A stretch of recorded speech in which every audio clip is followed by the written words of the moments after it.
Okay, I pressed it. I'm a very supportive friend. All right, we are live. Hello, Brian. Hello, everybody. Welcome to episode 430, maybe also episode 431. We'll see how this goes.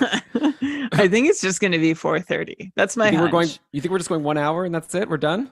I guess we'll. I guess. Hey, I'll throw you questions if you want to give me short answers. Maybe we can burn through this quickly. Doesn't sound like you though. Well, I'm gonna dump a lot. I'm gonna put a lot of time in on basically the Kachuk trade and the Kraken, and then the rest is gonna be pretty straightforward. What about the wings? Shams has been waiting so long. Well, no, I mean we're gonna talk about the wings, but I'm not sure I'll have quick. A whole lot to say. You'll be like David Perron, he's fine. Andrew Kopp, we'll see. Well, that's it. It's like a lot of guys who are like, yeah, they're fine. We'll see. Kubalik, I don't know. The thing is, dude, can they all make a line? Can they all make a line together?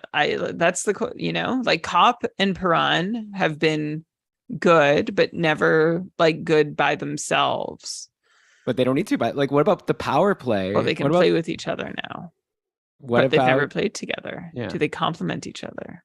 I think there's a discussion to be had about the power play in Detroit and in St. Louis, bringing in Perron and losing Perron. That's 5 minutes right there. Oh yeah, there you go. Speculating about the power play. Husso. Oh, we already covered Husso. Yeah. We're gonna have to spend some time on Trocheck. I don't know. We'll take some. Well, anyway, we'll see how it goes. It's gonna be great. I'd rather it be 2 shows, to be honest, but I'm not gonna force it. I'm not just gonna we'll see what happens. I'm not gonna dick around, as people say. Yeah. Just to purposely. Is that a real? I don't even know if that's a saying. Maybe I shouldn't have said it. I know it's a saying. I don't really get what it means. I forget what you said already. Okay, good. So we'll just move on. What did you say? Well, thanks everyone. What do we have here? I've had some adult. Okay, maybe herbal refreshment. Bruins takes. I don't have Bruins plan. Did I miss something? I'm happy to talk. I'm happy to add Bruins to the docket, but what did they even do? They signed. Is David Krejci coming back officially? Yeah, it's not. It's not confirmed. It's not confirmed. Bergeron's not confirmed. Bergeron's not. Yeah, we can talk about how takes until further notice. We can talk about how they traded Haula for Zaka. I don't know how long we can spend on that one. I think we talked about it last week, didn't we? Who's the backup goalie? Oh yeah, they have Allmark and Swayman. They're set there. I signed Keith Kincaid. Klatchin, so. I'd love to see your Studnicka take. Yeah. Drop it now, because this might be your only chance. All right. Well, we'll go through all the news, and then at the end we'll ask the chat if there's anything else to talk about. And at that point, if Klatchin is still here, please remind us to talk. Okay, I'm gonna write it down. Studnicka at the very end. Klatchin, Studnicka. We can see if there's much. Klatchin is officially entered the show notes. Okay. All right. So, but that's gonna be at the end. So, okay. I guess we're ready to start. Are you good to go, Brian? Yeah. What were you gonna say? Is the Pope Catholic? One of those? No, I was gonna say, as ready as ever. Is what I was gonna say. So you don't. I saw you going player by player down on our doc, but I didn't see any words being added. So I apologize. No, it's okay. I'm just wondering, is there anywhere? Okay, no, that's great. Is there anywhere? What? No, hit me. I was wondering if you were if you'd gathered stuff somewhere else for some reason. No. I've read a bunch of stuff. I've got a lot of stuff in my brain, and I don't have it written. I love it. I love it. I just wanted to check because I will have their point totals ready for myself. Oh, cool. Yeah, I'll bring them up also as you'll get it. Yeah. You'll do it. It's going to be really good. I mean, it'll be fine. No, we should shouldn't we set the expectations low? Under promise, over deliver. I feel like that's not how creating content works, though. Well, but this is a little different. When we tweet about it, we'll say it was amazing. But now that people are already listening, Elon, it's going to be a good show. All we make, the only kind of show we make is a good show. Sometimes it's definitely going to be a replacement level Keeping Karlsson episode. Do we ever make a bad show? I wonder if we've ever had a bad show. I'd love to. Someone let us know what's the worst show we ever made. I'd love to a regular listener who's oh, they were not on this week. Yeah, I've never heard anyone say that to us, but I'm sure people are being nice. But I would appreciate it if someone were to be after an episode, be guys, just FYI, normally I like don't be like you guys suck. You know, it's like normally I think you're good, and this past one was like not at your level. That'd be useful because then I could try to see like what did I, you know, what did we do differently? You know, like Yeah. anyway. Let's start the show. Okay, here we go.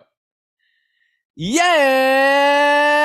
Yeah, yeah, yeah, yeah, yes! Welcome, everybody, to another episode of the Keeping Karlsson Fantasy Hockey Podcast, the longest running fantasy hockey podcast in the world, hosted by a guy who I'll admit I spent a bit last season. We brought in Ben, we brought in Lewis, you know, Dave Betton, but still we've been able to lock in my co-host for a long-term contract. We just barely under the cap.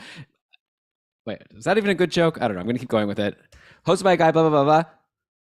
I'm your host, Dylan Dubrovsky, and with me, the man of the hour, the person who is going to be breaking down all of the free agency movements and all of the big trades that we didn't catch in parts 1 and 2. It's the fantasy hockey robot, the Poobah prognostication himself, Brian Com. Hello, Elon. Hello, everyone. You're talking about me like it's my birthday, the man of the hour, but I'm just here. Like I'm the man of an hour, which is what we hope to bring you, chock full of fantasy content. Because, I mean, Elon, we weren't planning on doing a part 3. We did a part 1. We did a part 2. We realized we needed more time. And in the meantime, I'm actually glad we took that breather because more stuff was happening. I was flabbergasted. I was awestruck by the Calgary, Florida trade that dropped at like 11:30 on a Friday night. Like I thought my night was winding down and I couldn't relax. I was just like constantly looking for news and trying to think through angles. So I'm glad we waited so we could cover all of that with the rest of free agency acquisition day and everything that happened in the couple days after. That just was not important enough to get to in part 1 or part 2. Not important enough. The Detroit Red Wings shams were very important to get to, but you know we'd been going a long time. But yeah, I thought we had maybe enough for a part 3, but I think we might have a part 3 and a part 4 now that we have these 2 big trades that happened last week. Well, the one mammoth trade and then the one kind of trade. Bjorkstrand is still like a something definitely worth talking about. So yeah, it's been a wild week, and I'm really excited to get into it all with you, Brian. Of course, first let's mention we are proudly presented by DobberHockey.com. I'll admit I may have cheated a little bit, Brian. I don't know. Don't get mad at me, but I spent some time today on Dobber Hockey reading through some fantasy impact articles to get their takes on which players' fantasy value went up and went down. I promise in the end, I'm still giving my takes as we go, but why not see what other people are saying? It's just a really great set. I really love how they cover all of the trades with just like they write it up, and then afterwards you just have a final list of like whose value went up, whose value went down, like a nice summary. So yeah, check that out. All the tools at Frozen Tools, DobberHockey.com. It's the best. Okay, but with that, Brian, let's just get into it. And yeah, Friday night was madness. We were like chatting. You know, our Discord is like very busy during the regular season. You know, people are always talking about their weeks and like who they should add, drop. Like it's a lot of fun, pretty bumping. There's like games on every night, so we're discussing that. Then over the summer, it gets a little quiet. Then like last week for free agency, it got hot again. We were all talking about all the signings as they were coming in. Then last week by the end of the week, it was starting to cool off a little until like Friday night. It was just like the news comes out. Deal has been, reached. We still didn't know what the return would be. And then when it came down, Matthew Tkachuk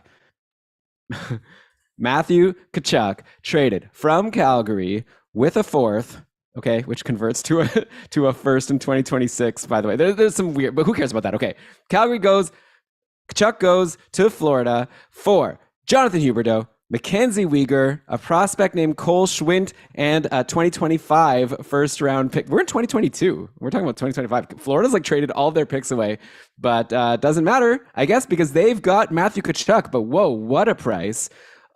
It's really fun. This has been really fun, Brian, because I feel like there's been some interesting discussions about, some people think one side really won the trade. Some people think another really won the trade. I think the people who don't like really think in terms of that like cap mindset are like, wow, like Calgary just pulled off like the best trade ever. Florida got swindled. Like Tkachuk like didn't even have, he said he wasn't going to sign. Like Calgary didn't even have any leverage, and yet somehow they pulled this huge return. Of course, is it okay if I just jump into it, Brian? I don't know. Like, fine. Overall, okay, yeah, okay, I'll keep going. Okay, let me just even get that away. Sorry, I got excited. I've got something a little bit. Yeah, but I think like when you start thinking about it, it's like Florida. I really like the move for Florida. I actually think it's like a nice win-win. Like obviously for Calgary, like Kachuk's not signing with them. If they could have gotten Tkachuk signed for 8 years, great. But he wasn't willing to do it. So they got a great return. They get the like Uyghur and Huberdeau especially, like so amazing, but they're both UFAs, right? At the end of the year, which means that theoretically they could lose him for nothing. Obviously, if Calgary's doing well, they'll hold him and go on a run, hopefully for them. And if not, they could trade them for more assets at the trade deadline. So it's a pretty good return for a player who wasn't planning to sign. And for Florida, you might think they lost these guys, but like think about it, like either they were going to, like people are saying, oh, as long as Huberdeau didn't ask for like a crazy amount of money, then like Florida loses this deal because they could have just like signed for Huberdeau. But you have to think of it like Huberdeau demands a huge contract, right? He's been so amazing. He's just coming off like a career year. He would have wanted an 8-year contract of his own for probably the same amount of money, like 9.5 mil. But that's like taking you from age 30 to 38. That's like a classic, 30s contract where a team signs it because they want help in the short term, even though they know it's going to hurt them in the long term. Like as opposed to like the Matthew Tkachuk deal, where like they've got 8 years of Matthew Tkachuk in his prime from like 24 to 32. So I feel like for Florida, but yeah, you could like nitpick on whether like they've downgraded for next year. We'll also see what they do to make up for the cap space they've gained from losing Uyghur. Maybe they pick up a defenseman. We'll talk about the fantasy impact if they don't. I think Gustav Forsling gets a bump in that case. But I don't know, Brian. I have so many thoughts. But yeah, I think in general, Florida like really helps themselves out in the long term because they are not stuck with any like bad contracts like 3-4 years from now of like aging players who are getting paid like superstars. So that's my general take on the trade. Do you have any general thoughts of your own before we get into the fantasy impact here? I mean, you shared, I feel like every thought that could possibly be had on the trade already. So I'm not sure exactly what more I could offer, except well, I don't know. Maybe I thought you'd maybe argue with me. Like a couple of my friend Mike today was like, no, but like Huberdeau is so. And I'm like, I know, but the cap. I think it's good. Honestly, I think it's fine. Like at first it made zero sense. And then the more I thought about it, the more sense it started feeling like it made. I wonder if Florida is going to find themselves in cap trouble at some point because of the contract, but they wanted, I agree on the point that why not commit to a young player rather than an old player if you're basically going to have to pay the same amounts of money and offer the same term to both. And then I think the big X factor here in Calgary is, of course, whether Huberdeau and Uyghur, what they do with those players as assets, either locking them up long term and holding on to them or flipping them for what would be then still a fair return for Matthew Tkachuk, and whether those two guys can help them get somewhere this year if they do move on before next year, which would just be, I think, still sad again for Calgary to just, churn through another couple high-end NHLers who don't really want to stay. So I feel like it sets the Flames up for another round of heartbreak. But if the Flames play their hand right, maybe they can do it better this time than they did the last time, because they have some very fresh lessons learned about Johnny Gaudreau. Look, I don't know exactly what happened with all the negotiations and why Gaudreau left. I read his little thing in the Players Tribune, Dear Calgary, about the reasons he left, and I followed all the news around it. But you would think that that's something that he might have been closer to knowing during the season and that Calgary might have tried to get proactive with. And so I hope they won't make the same mistake twice, and that they'll either know that if these guys are committed, they're going to get them committed on paper. And if they're not, they're going to get good assets. So I think, honestly, it's going to be really interesting a year from now to see what happens to really judge the trade. But like for this next NHL season, it looks pretty fair. Like I think both teams serve a need. It makes sense. I think it's about fair value going each way. Again, that depends a lot on what Calgary does with those assets, but I'm going to give them the benefit of the doubt at this point, and we'll see how that happens. But let's dig into fantasy impact, right? Yeah, definitely. Okay, by the way, I have to correct myself. Shams just told me that Florida's actually over the cap right now, so I guess they're not going to be able to sign a defenseman. So there you go. My Gustav Forsling take is going to hold, because he had a good run, by the way, and now with Uyghur gone, maybe he's like the next guy to get power play time after Ekblad. I guess also they have Montour. But anyway, the main person we should discuss first is Matthew Tkachuk. So I believe we've talked about him recently. Just in our last episode we did together, Brian, we talked about Gaudreau leaving and how like him leaving is going to like hurt a guy like Tkachuk who's just had a career year himself. He had 104 points, 42 goals. Like what a perfect time for him to cash in. Like I think what he did was brilliant, just as a business person, right? It's like he's coming off this amazing season. Now Gaudreau is leaving. Why not like force a trade or force like I guess he could have just signed a contract with Calgary, right? But I guess the main smart thing I think is getting that contract now before he had to play a season without Gaudreau, where potentially people would say, oh, well, maybe you were just doing so well because you were playing with this like Gaudreau season that was like out of this world. So now Tkachuk is locked in and he goes to Florida, and I'm like, it's hard for me to decide if I think this is good or bad for him. Like, I think it's obviously good for him considering that he was going to play on a Calgary team without Gaudreau, and now he goes to Florida, where I don't know who's he going to play with. I guess the Barkov line would be the best place, right? If it's like Barkov, Verhaeghe, and Kachuk, I can't see it being better than that. I guess, or he could play with like a Reinhart and Sam Bennett on the second line, which is not as exciting actually. So it's really hard for me to give fantasy take right now. I will say that I'm still with you in what you said last week that Kachuk's numbers are probably going to go down. Even like you were talking in terms of like him staying in Calgary. I think even going to Florida, I think it's going to be very hard for him to hit 42 goals and 104 points. But if he does play with Barkov all season and is on the top power play, like I think he could be close.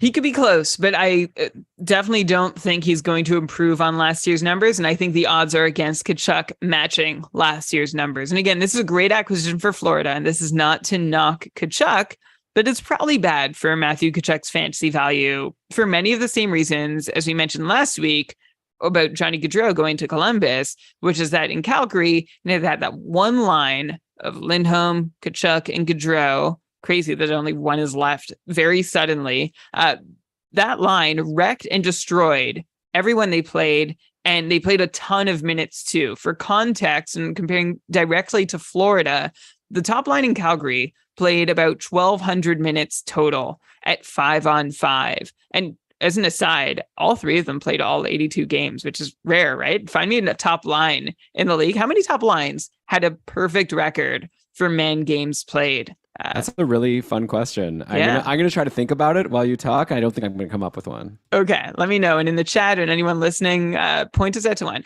So anyway, the top line in Calgary played about 14 and a half minutes a night at 5-on-5. And in Florida, I went to see who played the most minutes a night. And Elon, I bet you can't guess. Who played the most minutes a night in Calgary? In Florida. Okay, sorry. I was thinking about your question. Sorry, I know. I threw another question at you while you were thinking about the last one. All right. Who played the most minutes a night in Florida? I mean, I'm tempted to say Barkov. Like, why not just play Barkov the most because he's the best? But I'm assuming that would be too boring of an answer. Too boring of an answer. Yeah, I wouldn't be putting it to you if it was that obvious. It was Carter Verhaeghe. He played the most minutes a night. And he's because he played shorthanded a lot, I guess? No, this is at 5-on-5. The most 5-on-5 minutes per night were played by Carter Verhaeghe. And that was still... I'm shocked. He still played 30 to 40 seconds less than the top line in Calgary. Alex Barkov, he played just over 13 minutes a night, which is almost a minute and a half less than the top line in Calgary. Jonathan Huberdeau played 12 and a half minutes. Remember, the top line in Calgary played 14 and a half minutes a night at 5-on-5. So that's a difference of 2 minutes of ice time every single night for Jonathan Huberdeau in Florida versus Matthew Tkachuk in Calgary. So if we assume that situation just flips, I assume Matthew Tkachuk is going to be on a line every bit as competent as the top line in Calgary, but I don't expect him to play as many minutes, and that's just straight up going to hurt his ability to produce. Like if you do the raw math at 5-on-5, last season, Tkachuk scored 3.25 points per 60 minutes. And if I just, move him to Barkov or Huberdeau type minutes, then Tkachuk is losing 180 minutes. If you do the math there, that's losing just about 10 points, just based on the time that Tkachuk is going to get to spend on the ice being lower in Florida. Now, that could be offset somewhat if Tkachuk plays on Florida's top power play, which they leaned on more heavily last year than Calgary did their top unit. But still, Tkachuk is leaving this spotlight situation and joining a wealth sharing one, and that's not going to help his value. I think you can still expect 90 points. I'm curious, I'm actually curious, Elon, would you take the over or under on that, though? I think you're going to say obviously over. Maybe I'm setting the number too low. No? Okay. You don't know me that well, I guess. Right. Or you think you do. I know that I'm generally so overly crazy optimistic. I'm just going to say Matthew Tkachuk, before last season, his best season was 79 points, right? So he had this amazing year. I think it was a bit of a unicorn year. What do you mean legitimately? No, he had a really great year. Oh, yeah, yeah. I'm not this is when I'd say, well, variance wise, he got lucky here. He didn't deserve this. He got more than he deserved here. And I think his numbers were a little juiced. but I would have expected them to stay juiced if he was on that Calgary top line. Like, I think there Yeah, was something that was really, really working there. And, but he wasn't benefiting from some crazy shooting percentage or some crazy IPP. Like sure. everything was pretty sustainable for him. Yeah, I'm not saying it isn't, but also like that line just really clicked in a way where it's really hard to expect him to get something like that again. Like, just roll double six again or whatever in Florida and play on a line that's doing that well together. So no, I would say under 90. I think I'm probably gonna let someone else draft him in fantasy. Obviously, in like your bankers leagues, he's awesome. Like he gets the hits, he shoots a good amount. Last year, he was up to 3 shots a game. But like you said, Brian, if he's gonna play fewer minutes, which is like a good thing for Florida, right? Like they're so stacked, they don't need to like lean on anyone for like so many minutes. But yeah, that's gonna lead to fewer points. So yeah, I would probably just bring him to like 85, 80. I don't know, something around there. Obviously, I haven't like thought it through fully enough to come up with a projection, but that's probably where I'm sitting. And maybe Panthers fans will flame me for that. But I do think that he's going to get fewer points than Huberdeau would have gotten if he was on Florida, just because I feel like Huberdeau is like really just like cemented his spot, and he's like such a great playmaker. And I think Kachuk is like maybe like he's an awesome like all around player. Anyways, I hope you get what I'm saying. Maybe we should flip actually to the Huberdeau side now and go to the Flames. Because they lose Matthew Kachuk, of course. They get Huberdeau. So obviously, first of all, very good news for Elias Lindholm, right? This is a guy who was looking like he was going to be all alone there, especially after Kachuk demanded a trade. I don't think anyone expected that Lindholm would be getting like one of the best playmakers in the league to like play with him on that first line. So like all of a sudden, Lindholm's value goes up, and also you got to imagine whoever else plays there. Like if Tyler Toffoli is there, I guess we were talking about either Toffoli or like what's that guy's name? Sorry. Oh, or Manjapani, like we were talking about those two as the most likely options to get on that top line to replace Gaudreau. So I really love this for people playing with Huberdeau because he's really like been so amazing himself, and he's also like I want to give him a lot of credit for like Sam Bennett going from being nothing to being like a star when he went to Florida. And like who knows who else like Huberdeau has helped elevate. Like obviously there's been great players, but he just is a really good disher, and I feel like it's going to be awesome. And like he had 118 points last year, 30 goals, 85 assists in 80 games. It's an insane number. So I guess the same kind of question now about Huberdeau. Do you think that he can do what he did last year now playing in Calgary? Or do you think just like what you were saying, like do you think that, or because maybe it's the opposite now, like maybe he gets more minutes. If you're saying that you expect Kachuk's minutes to go down, maybe Huberdeau's minutes go up so he could even put up more points. Yeah, I think this could be good news for Jonathan Huberdeau heading to Calgary. One, he gets more minutes, and hopefully, I mentioned Florida leans on the top unit more than Calgary has, so hopefully Huberdeau won't lose too much power play time. He did have 38 power play points last year, so that was a key part of him gathering all the points he did. And I'm curious to see also if Huberdeau can hang on to the penalty kill role that he had in Florida that helped him to 5 shorthanded points, which is a lot of shorthanded points. Like that's like a league leading amount. So that's one reason to be optimistic about Huberdeau heading to Calgary. The reason to think a little bit on the other side is like if you flip it around a bit, you could say that Huberdeau is going to be facing more scrutiny from opposition defense, who are just going to have one line to key in on, and also won't be utterly exhausted by facing all 3 Florida lines that are thrown at them each night. So Huberdeau is going to be in a different situation where, before you had to worry about Barkov's line and Huberdeau's line and even Reinhardt's line. And now it's just, well, you got to worry about Huberdeau and Lindholm's line. And that's about it in Calgary. So we'll see how that impacts how he's covered by opposition defense. And that's one reason to be a little down. And also I'll remind everybody, like the general caveat that we set out from last week's shows, which is that if a player moves teams, there's a lot to learn, right? There's a new system, there's a new coach, there's new teammates, and chemistry is a real thing. Like you have to find it. You have to get comfortable. You might not be in a nice living situation. Like there are intangibles that will impact somebody who's starting off with a new team in a new city, wearing a new shirt. So all of that also impacts Huberdeau. Basically, this is all to say, I don't see Huberdeau matching what he did last year. This is a new situation. He's playing for a contract, so perhaps that will be a motivating factor for him. One thing I'll be really curious about is how he meshes with Elias Lindholm. Like if you look at who Huberdeau played with in Florida, he's playing with Sam Bennett and Anthony Duclair, which is not a terribly adept defensive line, right? Like they are straight up offense. And if they lose the puck, look out. And like they're not great at getting it back. They're not great at like back checking. This is not a defensive line. That line was just like pure offense, try to score, and that's it.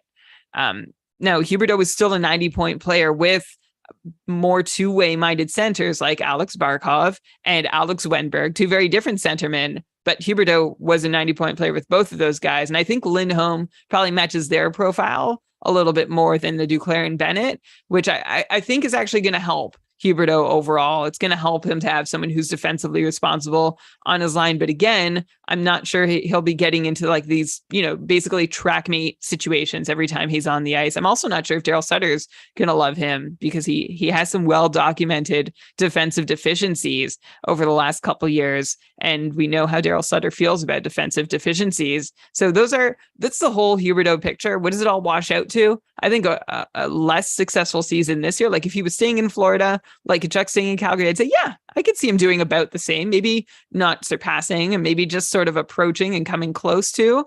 But now I'm knocking him down a decent chunk. I'm not as optimistic about Huberdeau. I'm not drafting him as high as a Calgary Flame as I would have been a Florida Panther. Yeah, I'm with you. I the way I see both of them actually is I'm going to project them both for like their best ever season, not counting last season. I think that's like where I'm going to go. I think that's really good. Yeah. Huberdeau's best season was 78 points in 69 games in 2019-20, like a 93-point pace.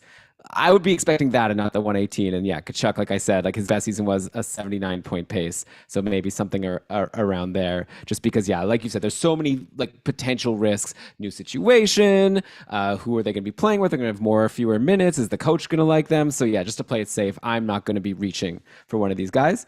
Of course, then we still have Mackenzie Weegar here in the conversation to finish this discussion. So he himself had like a huge breakout 2 seasons ago, right? He was a kind of I don't want to say a nobody, but he wasn't like an impact player for fantasy. He wasn't like someone we brought up on keeping Karlsson a lot. And then in 2020, 21, he just like exploded, right? 36 points in 54 games for a 55-point pace, like along with all of his peripherals, made him like a super valuable player in fantasy. And last year, like he fell off a bit. He ended up with 44 points, but still that's like pretty useful in fantasy. And he was actually even a lot better for a lot of the year, then really kind of fell off right at the end, only 9 points in his last 18 games. So Weegar now goes to a Calgary team. And I think for offense, it'll be obviously we have to like project him because like he's now a player that you're going to have to consider drafting in fantasy. In terms of the defense, so I think like he's mainly supposed to be a good like defensive player and like someone who's going to help. Like we had a question here in the chat from Adam saying I'd say Markstrom looks pretty nice behind that Calgary blue line. It was good last year, even stronger now. So you added a key piece, like a big minute defenseman who the coach can rely on. So I do like that for Calgary in terms of there might be able to be like stay a really strong defensive team, and maybe without Gaudreau and Tkachuk, even with Huberdeau, maybe they have to even rely a little bit more on like lower scoring games in order to win, which I guess would be good for someone like Markstrom. But yeah, Mackenzie Weegar, in terms of the offense, Brian, is he still a 45-point guy? Do you think in Calgary? He barely got power play time last year. I always thought of him as like a second power play guy, but like even as I was talking before, I remembered Brandon Montour actually took a lot of the second power play. Weegar only got like 13% of the power play time, only had 3 power play points, 1 power play goal. I guess the year before he only also had 3 power play points, but still managed 36 points overall. So yeah, does he have enough in him to like be this like offensive player that he was in Florida, or do we just have? Because remember also Florida was winning games like 9-1. Like remember all those crazy games where they just scored so many goals? Like Calgary, I don't see them doing that this year with just this one good line for forwards in terms of offense. So yeah, I don't know. I'm like talking myself into the answer as I go, Brian, but like I kind of feel like Mackenzie Weegar's fantasy value goes down a bit in terms of offense. For sure. And that's basically because he's on a less offensive team in Calgary than he was in Florida. Like great on ice numbers for Mackenzie Weegar last season, which helped him to 45 points, and everything under like that looks to be about what he deserved. The year before, the 55-point pace that Weegar put together seemed a touch high, although not like unreasonably high either. So I think this is Weegar's range, 45 to 55 points. I'm reluctant to say he's going to go down though in points, because I think this is the sort of player who is going to get 40 or 45 points. And Calgary was not far behind. Like you're looking at 5-on-5 expected goals rates. Calgary was fifth in the league last season. Florida was first. And of course, Calgary might not be as high this season because of losing Gaudreau, and making adjustments. It's so hard to talk about Calgary now, just because like I've never seen a top line change this much. Like it's brand new. Like Elias Lindholm is the only survivor, and so trying to figure out exactly what that means is a big guess. But if I were to guess, I would guess that the line is not going to be as successful, and Calgary won't be as successful offensively. And even though, by the way, Calgary was fifth in expected goals per 60 last season, and Florida was first, it doesn't feel like a big gap, but it's basically a third of a goal per 60 minutes. So every 3 games, 5-on-5, there was a goal. So just to put it in perspective, Calgary is not going to score as many goals with Uyghur on the ice as Florida did, and I think that's going to hurt his point totals. I'd still put him around 40, 45 points, but yeah, I think I'd have to look at a guy like, I'm not going to say he's better than Noah Hannafin, I think, offensively. And Hannafin had a 49-point season last year. But again, Calgary's offense is not expected to be as strong. So I would have both in the 40 to 45-point range. And if I had to pick one to do better, I might lean Uyghur just by a smidge. Yeah, I don't know. Like, it's hard to say if he's better than Noah Hannafin. Like, we've seen him put up a lot of points on a Florida team that scored a ton of goals. Like, Noah Hannafin, yeah, just had this breakout season, like you said. Yeah. Hunter Mooney in the chat here said, I think Uyghur legitimately challenges for top power play. The thing is, like, going into last year, we really thought that Noah Hannafin was... I remember I read an article on The Athletic, and I was, like, so convinced this is going to be the year. Noah Hannafin's going to take over. Giordano's gone. It's Hannafin's team now. He's going to run the top power play. And it didn't happen. It was Rasmus Anderson. And, like, and at some point, even Brian, a Rasmus Anderson non-believer, at some point in the podcast, you were like, I think that Anderson's actually doing pretty well and he's probably going to hold this job. And at this point, like, I don't know, like there's Uyghur, there's Hannafin, but if Hannafin couldn't knock, Anderson off of the top power play, I feel like Uyghur won't. Like Uyghur didn't even play top power play last year, so obviously anything's possible. But I think that I would not expect Uyghur to take the top power play. With all due respect to Hunter Mooney. Yeah, I wouldn't either. And I also see like Noah Hanfin's big season last year came with 13 power play points from the second unit, largely, and Rasmus Anderson seems to have finally won Daryl Sutter over, right? Like it's been a weird 2 seasons where no Flames defenseman could really earn Sutter's trust or favor, and it seems like Anderson's done that. So it would be hard for me to imagine him being pulled off the top unit. And like you said, Elon, if Uyghur wasn't even second power play in Florida, I wouldn't expect him to even make second power play in Calgary, especially since Hannafin did so well there. By the way, I was just... Oh, okay, I don't know. My mind just went somewhere else. Yeah, okay, Brian, I think we're on the same page. By the way, when I read that it's like Hunter Mooney in the chat, for some reason I jumped. Remember Sean Mooney, the interviewer from WWF in like the 80s? No. I don't know. He really like jumped to my head. I got a nice nostalgic feeling. But okay, I guess we've covered the trade, right? Like obviously we could talk forever about what this means. A lot of people in the chat here are having a really interesting conversation about like what this means overall for the teams in Calgary and Florida, but probably we should move on because it's been around like a half an hour.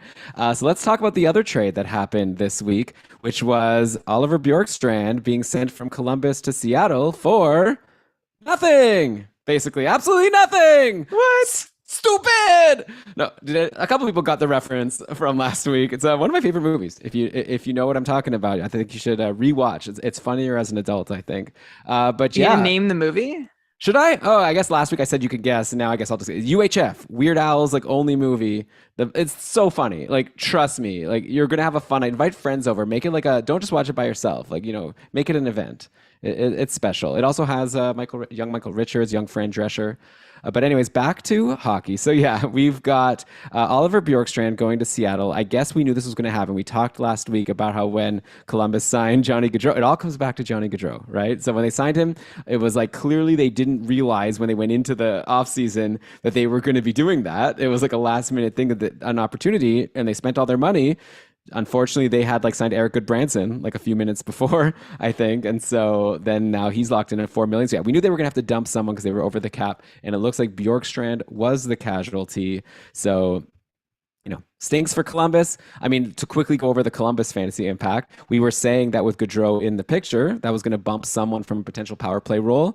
So now like one more person, like either a Voracek or a Nyquist might be able to stick in the top six, stick on a power play. So we'll have to see how it all shakes out. But yeah, on Seattle, they took a lot of criticism, Brian, after that draft. Well, I think a lot of people actually were still excited about them after their expansion draft. I think they were just like looking at it with rose-colored glasses, thinking like, well, let's just wait and see, because and they were thinking of all these players like back in Vegas, when they had Karlsson and Riley Smith and Marcia So, and players who like no one really thought were that good and turned out to be good. So I think a lot of people thought maybe Seattle hit on the same thing. We just didn't realize it yet. But then midway through the season, it started looking like, wow, this team like really blew it. They don't know what they're doing.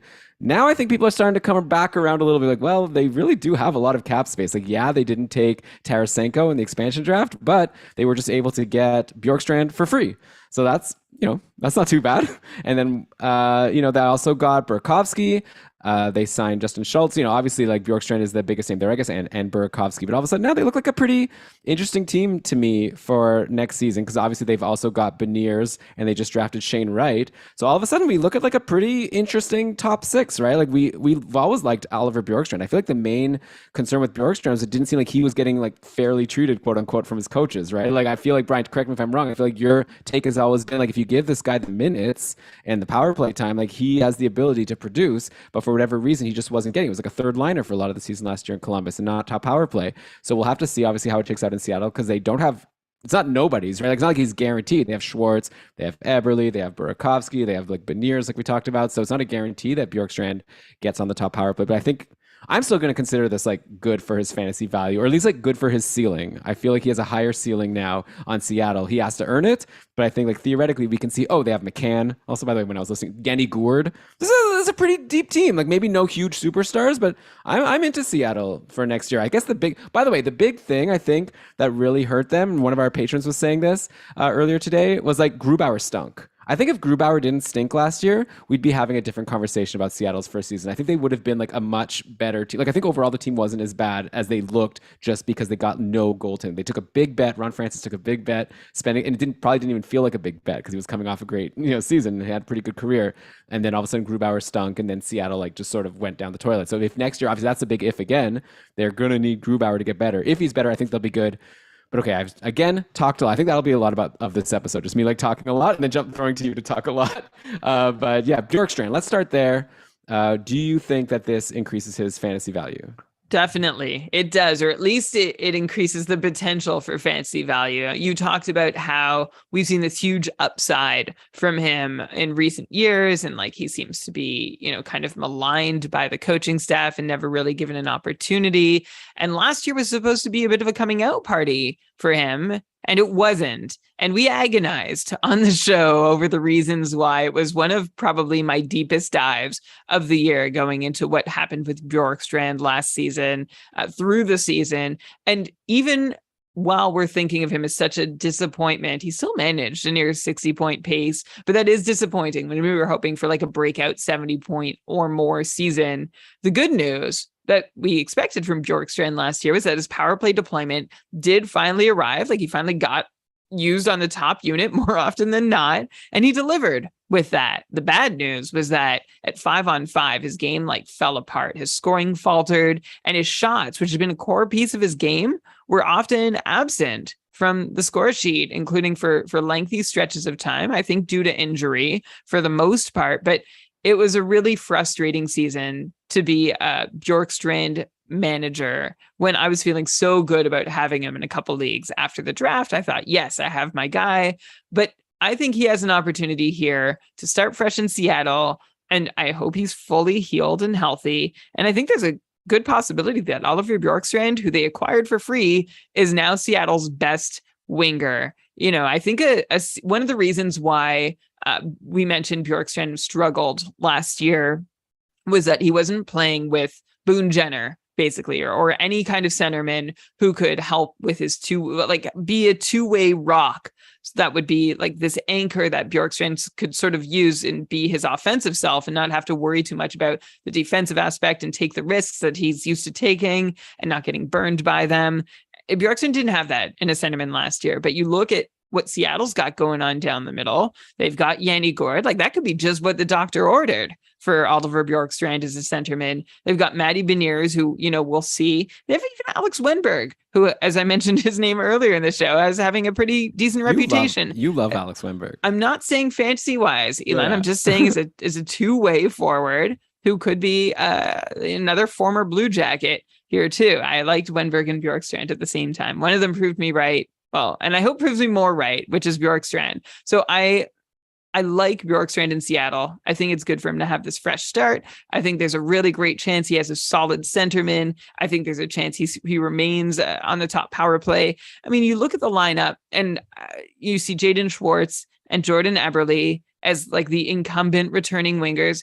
And like, yes, they're going to be fine. They're going to be like 55-point players again. Jared McCann, probably the same because he doesn't get huge deployment, even though he would do better if he got more deployment. But Bjorkstrand, I think of anyone in the forward group from last year, because we haven't gotten to Burakovsky yet, but compared to anybody in the forward group in Seattle last year, Burakovsky is the only one with like huge breakout potential. I'm going to say the same for Burakovsky in a minute, but that's what's exciting about him in Seattle.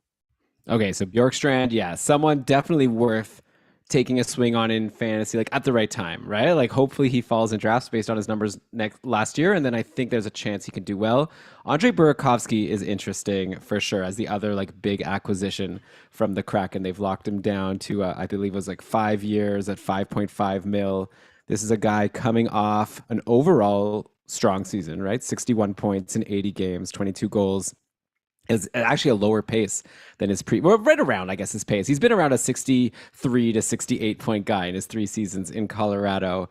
Of course, like last season was weird because there were stretches where he was amazing. I remember I added him at one point in free agency, Brian, in our Bubupful league, and he went off, and I was like, oh, I'm so brilliant, I'm so great. And then he went cold, and I dropped him. And then he like went hot again, and I felt bad. But then shortly after, he went cold and got dropped again. It was one of those players that just like really like couldn't get on a run.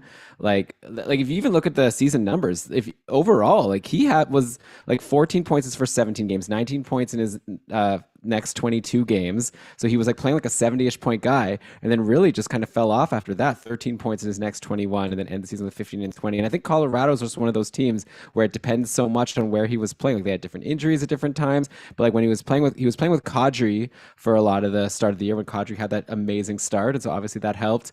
All that to say, with Burakovsky, I still don't have a good sense of like, is he a guy who can get like a lot of points without playing with superstars, or is he someone that's sort of, you never want to say he's like riding coattails, but more just like, is he driving his own production? Now he goes to Seattle, where maybe he doesn't have to drive his own production in Seattle. Like Seattle's obviously not going to score nearly as many goals as Colorado, but again, like let me go through this depth chart, right? Like theoretically, we can be looking at Burakovsky with Beniers and Jaden Schwartz as line 1. Then Eberle with Gourde and McCann line 2. Now I'm talking myself into Bjorkstrand's maybe not having a great chance. Bjorkstrand, let's say line 3 with a Shane Wright rookie, whatever. So it's like there's definitely some good players that Burakovsky could play with. Obviously, we have to see if he gets on the top power play.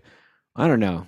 I'm turning to the Brian for this episode. I'm kind of feeling a little pessimistic about Burakovsky overall. I feel like I don't think he'll match what he was able to do in Colorado, just because, similar to the Florida thing, like they just scored so many goals. I think he just benefited from being with all these players who score so many goals.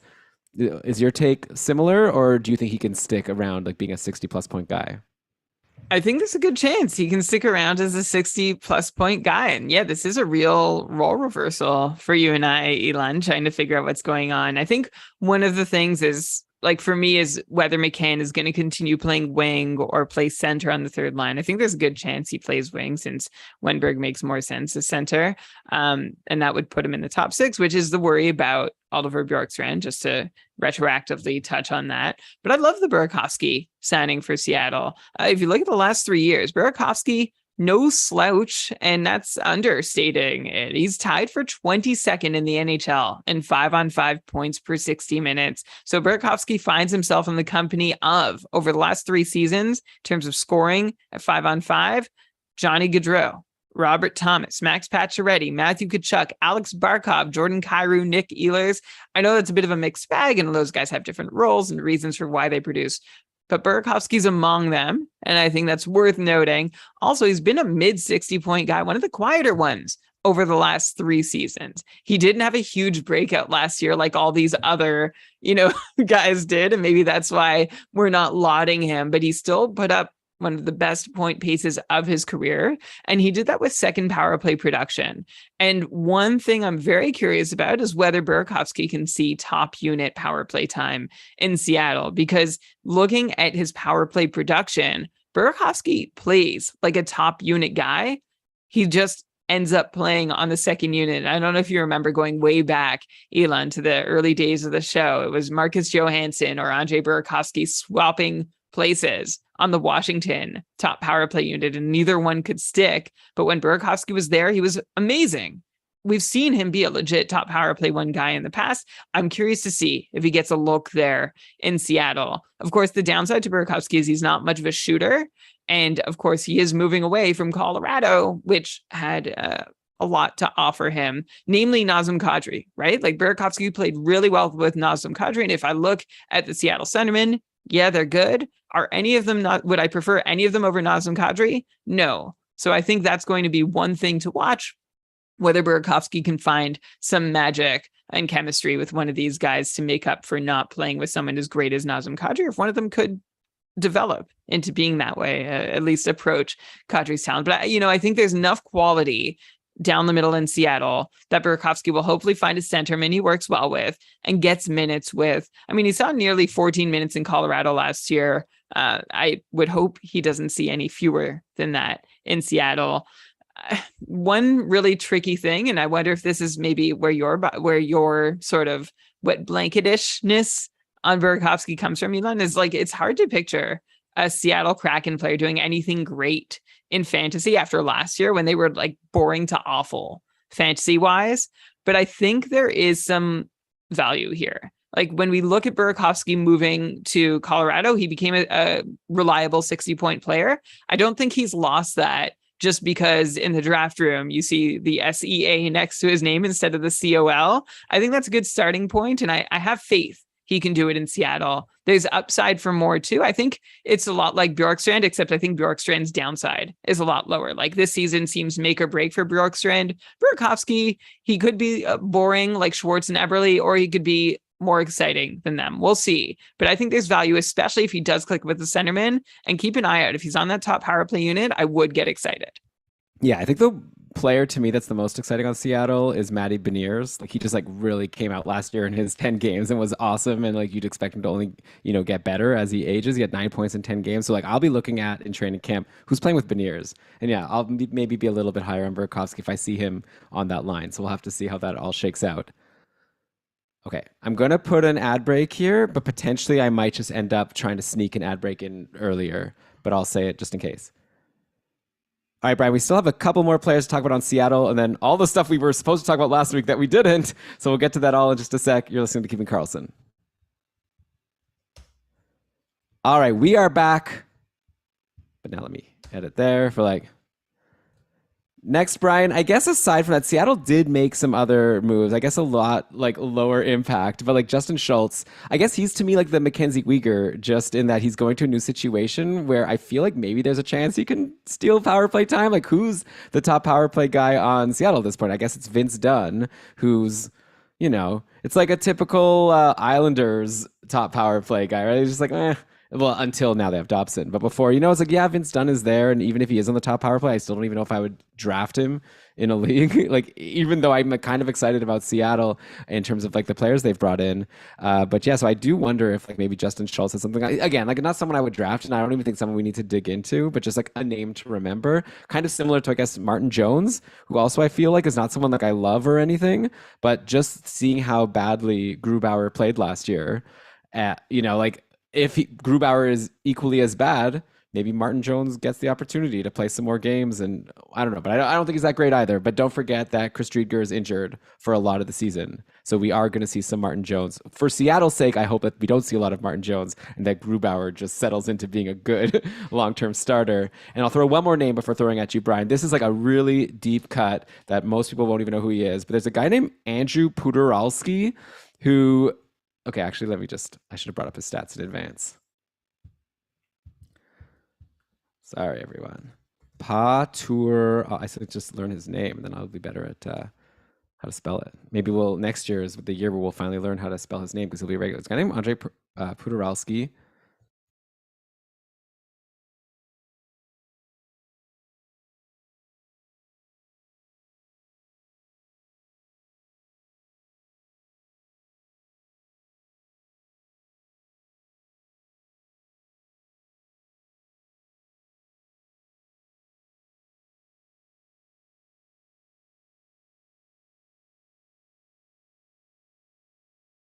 Oh, Elon, you're still muted.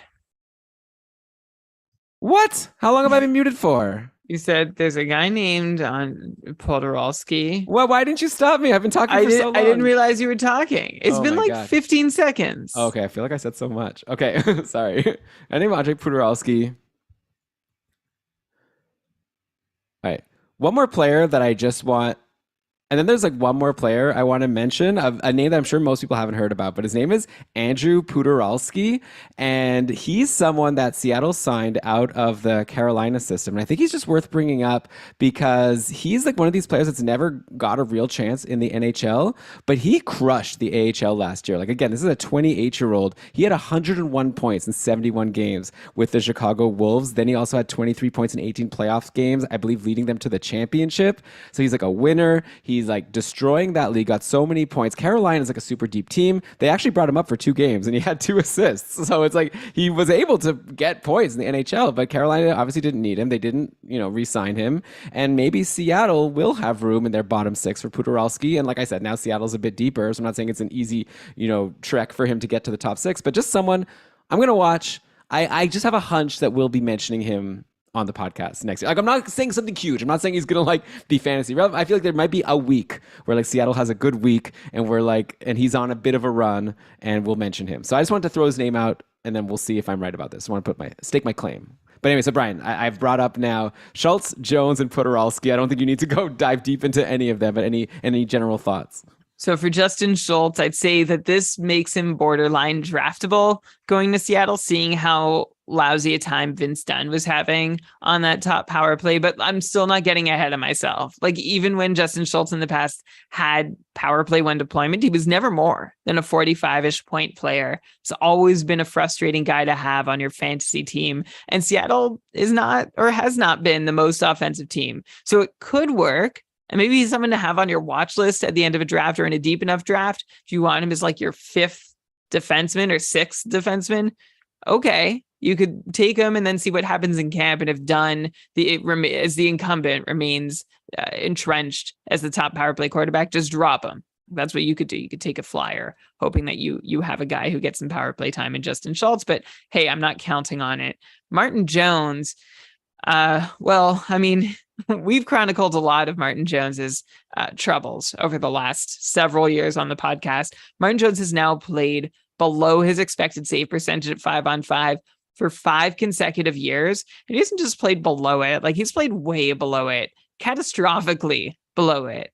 I can say that Jones's last 2 seasons weren't quite as bad as the 2 seasons before that. But basically that means Jones went from being league worst hands down in a league of his own to merely being amongst the league's worst goaltenders. So if Philip Grubauer and Chris Driedger couldn't do it in Seattle last year, I'm not expecting Martin Jones to come in and save the day.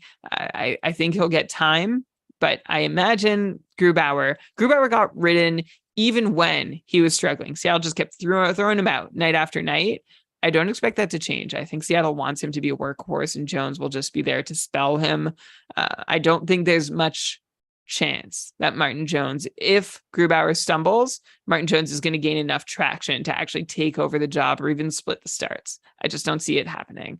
So that's where I am on Martin Jones. And then on Podorowski, he's a really interesting player. He's won the AHL scoring title, the JB Sollenberger Trophy, the last 2 seasons. And after a slow start to his pro career, like he was not, he must have not been getting great deployment at the start of his AHL career. He was undrafted. He was undersized. Of course, he wasn't getting great deployment. He's out of college. Like, there was nothing here that said, oh yeah, like this guy, we're going to work really hard to develop. He has only 4 NHL games to his name. Now he's entering his age 29 season, but This guy has 224 points in his last 200 AHL games over the last 4 seasons. That's amazing. And one of those seasons, he missed almost all of it. So these are really exciting numbers. It reminds me, Elon, of we've actually been talking on our Discord about all these like big AHL scorers that never made it in the bigs. Jason Krog was the one I brought up, and Denny Hamel. We had some other good ones that were mentioned in the chat too that I'm blanking on at the moment. But look, he could join that list, or he could, with his first NHL shot, actually make an impact. And Seattle seems like they could have room. I mean, their wings are pretty full at this point, but we'll see if he can get a look, force Seattle to take a closer look at him, because he has really shown he's conquered the AHL. So it's about time that this guy got his 5th NHL game. Yeah, it would be fun to see what he can do. Again, I'm not expecting a lot. Like, he probably like a 4th liner if he makes it, but it would be a fun story to watch. Okay, Brian, next up, let's go to the Oilers. Let's keep Shams waiting on Detroit a little bit longer, because I think the Oilers made the next 2 most impactful moves in free agency, signing both Evander Kane and Jack Campbell. Though in order to make those 2 big signings, they had to trade away Zach Kassian to get away from his contract. They traded Kassian to Arizona, giving up a few picks, including they swapped their pick 29th for Arizona's 32nd overall pick, which you may think, it's just trading down like 3 picks. It's not like such a big cost. I have a hunch. So I've been listening to a lot of these prospects podcasts because, I like have my dynasty league, and we had a draft recently. I think I talked about it in the intro to my last Beat Writer series, which didn't fit at all. By the way, side note, great job this past week by Ben talking to Jesse Granger. Yeah. Jesse Granger about the Vegas Golden Knights and Samantha Pell about the Washington Capitals. Both like really amazing interviews. Definitely, I recommend people check those out. Anyways, so the player that Edmonton could have taken at 29 that Arizona ended up taking was Maverick Lamoureux, which I'm not too excited about. But then 30th went Brad Lambert, who was someone who was expected to be like at the top of the prospects list at the start of last year. Then he like tumbled down because of a really bad season. But he's someone that Winnipeg ended up taking a chance on that I think could hit. And then next, Tampa took at 31 Isaac Howard, who a lot of people are saying is like a really good get. And Tampa got lucky from to fall so far. Then Edmonton had that new pick that they had, some guy named Reed Schaefer. So we'll see. Maybe I'll eat my words and Reed Schaefer will become a superstar. But I feel like Edmonton, they paid a price. I just want to say they did pay a price to be able to clear that contract off of their books from Zach Kassian, and hopefully they've learned some valuable lessons to not sign guys who have a really good year because they played with McDavid to like a long-term big money deal. But anyway, whatever. He's gone. And now they have, I don't even know who to talk about first. They're both like very exciting. First of all, Evander Kane. I guess we can start there. He's obviously had a storied career at this point. And when I say storied, there's like lots of stories. There's lots to talk about with this guy's career. But on the ice, at least recently, he's crushed it, right? Like he went to Edmonton last year after not starting the year with San Jose. And like he had 39 points in 43 games in the regular season, including 22 goals. So it's like a 40 goal pace around. Then he had 17 points in 15 playoff games. It seems like he's going to, play with Connor McDavid. Like that did seem to be a pairing that worked for them in the playoffs. Obviously with Edmonton, like they do change things around sometimes, but like there were times during the playoffs, it was like McDavid, Draisaitl, and Evander Kane as the line. And then other times it was like Puljujarvi with McDavid and Kane, and Puljujarvi might not even be back. So who knows? But anyways, it's not like one of these new players coming to the team where like we hope that they'll get time with McDavid. Like with Zach Hyman, we were like thinking we expected it, but it wasn't a sure thing. And then come the playoffs, it wasn't. Like it seems to me like Evander Kane on Edmonton is like the best spot for him for his fantasy value. Like I'm ready to draft him like super high. Like I might need you to talk me down from this, Brian. Like I'm talking like at the point in the draft when like a Jake Gensel is going, like a Sebastian Aho. Yeah, no. I'm not going to do that. I'm not going to do like that. With the peripherals, with the shots and the hits. He's so good. So that would be the reason to consider him amongst those guys. And Aho was a better comp than Gensel. Like Gensel, I definitely want ahead of Evander Kane. Aho, like that could be a toss up depending on your categories. And look, the reason I'm saying this is that I think Evander Kane's going to be overdrafted this year because of the playoffs that he had. He scored 13 goals on 57 shots, which is a 23% shooting percentage when his career number for shooting percentage is closer to 10%. The last 3 years, it's also been like in that neighborhood, like a little bit above, but that's too high. And I don't think that's a number that's happening for any logical reason. I don't think it'll sustain. So that's why I think Kane is going to be overdrafted. I think that is the most recent memory in everybody's minds, is Kane just dominating in the playoffs with the Oilers. And like you said, he was playing with McDavid and Draisaitl at times. I don't think that's going to happen either in the regular season very often. So for that reason, I'm not putting Evander Kane way up on my draft list, and I don't think I'm going to land him on very like many of my rosters because I think I'm just cooler to him. Look, I see a 70, 75 point season here. Remember, even for power play, he's not a lock there. Like, he was sharing time. Like, he and Zach Hyman were kind of alternating on that top unit in Edmonton. Kane had a 50% share of Edmonton's power play minutes since arriving there in the regular season. So that's why I am not going to reach very high for Kane unless the hits and shots are factoring huge into my scoring, like that banger value. It's there 100%. It's there, and you need to account for that. But if I'm just looking at points, I think he's a 70 to 75 point player, and I think that's good. Like, that's the top end of where Evander Kane has been in his career, and that's where I think he'll play to this season. Yeah. I mean, clearly we've got our roles back now, with me being too excited and you talking me down. It's like, I know where he's been in his career, but he's also never had a whole season with McDavid. So I guess that's why I'm just like salivating a little. But you're right. Maybe I will draft him too high if I get him in some leagues. Maybe I won't even get the chance, because maybe other people will be even higher on him, because I'll still have that voice of Brian Comm in my head being like, oh, he had a really good playoffs. But okay. I could see, like, it's not very far from me eating my words here. Like, he could totally go off for all the reasons you said. I'm just not seeing from the regular season sample we saw, and we saw a pretty good sample. We saw half a year of Evander Kane in Edmonton, and he didn't produce like otherworldly numbers, and he had less of a power play role than he's had in the past. I guess, though, if you wanted to then, on the other hand, you could say that maybe it took him they eased him in a little bit. Like, he hadn't played for a while. He was developing, like, by the playoffs, maybe he had like locked in his chemistry with McDavid. Like, I don't know. But anyways, this is all stories. This is just all things we're saying. So we'll find out soon enough. Jack Campbell. So he's another guy who recently has been really good.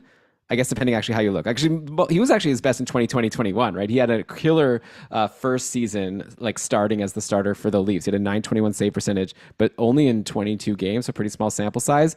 And then last season, he started like so hot.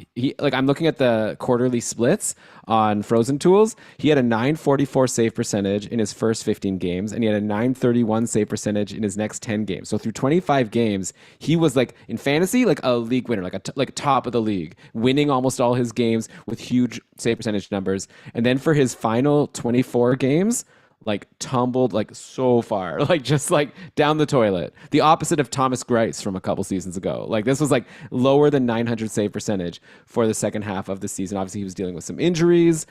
We had to learn about how to pronounce Shalgren because of his injuries.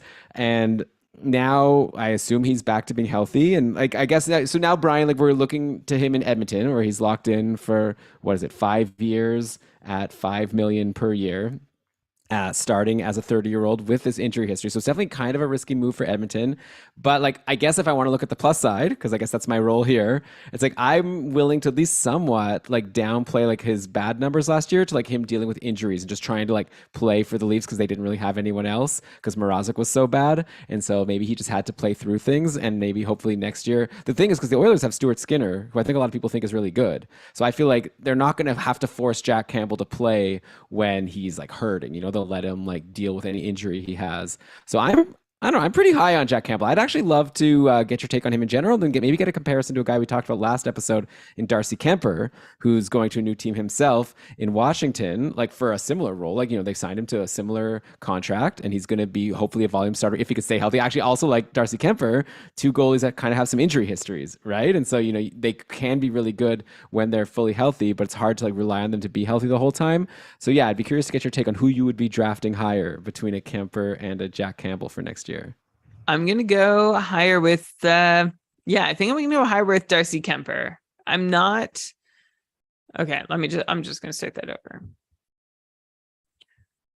Well, before I answer that question, Elon, I just want to like underscore basically what you said about Jack Campbell, which is that he had that great start, .942 save percentage through his first 20 games, won 13 of them.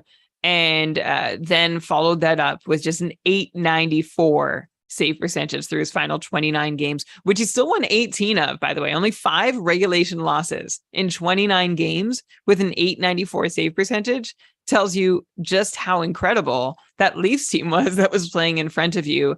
And Elon, I am totally with you that we can't count out that Campbell was playing injured or not 100% or was working through some other stuff, that he just wasn't ready to be in the net night in, night out. And that's why he struggled. But boy, did he struggle. And I would like to think that he would have been shut down if he was playing this badly, because he wasn't 100%. But of course, we know that the Leafs were in kind of a dire situation and wanted it up and running and ready for the playoffs.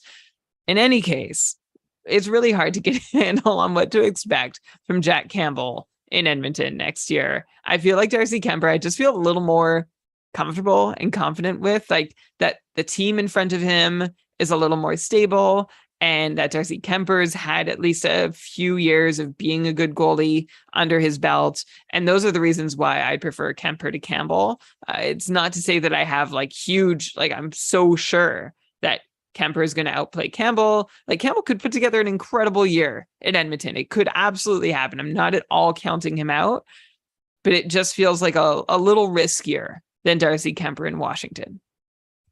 Yeah, I think that's fair. And also, maybe we're not like giving a fair shake to the Oilers fans who probably don't care about the comparison to Kemper. They're probably just excited about the comparison to like a Mike Smith or a Koskinen. Like now, like assuming that Campbell's healthy, I think it's got to be exciting to finally not go into a season like scared of what's happening in net. Like I think we're into Stuart Skinner as a prospect, and Jack Campbell has proven that he has the ability to play really well when healthy. So yeah, good for the Oilers to finally shore up their goaltending. We'll see how this plays out over 5 years, because you're getting a guy again like with Huberdeau, right? We were saying like Huberdeau's awesome now, but how's he going to be in like 3-4 years? So that's the same kind of situation. And by the way, Huberdeau would have wanted an 8-year contract. Campbell had to accept a 5-year contract. So yeah, like good for the Oilers. I guess we'll have to see. Well, their defense is it. Where are we with the Oilers defense right now? They like Duncan Keith has retired. Tyson Barrie's still there, but he'll be on the third pairing. They've got Broberg coming up. I guess we've decided Cody Ceci is decent now at defense. Yeah. So overall, like, are we thinking that is like Campbell coming into play again, like in behind a worse defense than the Leafs, or like a similar defense? I think it's probably not as good a defense, but it is better since Jay Woodcroft has come to town. Like, there is a system now, and the Edmonton top 4 is actually pretty good. Like, yeah, we can now comfortably say Cody Ceci has found his role. He's found his partner.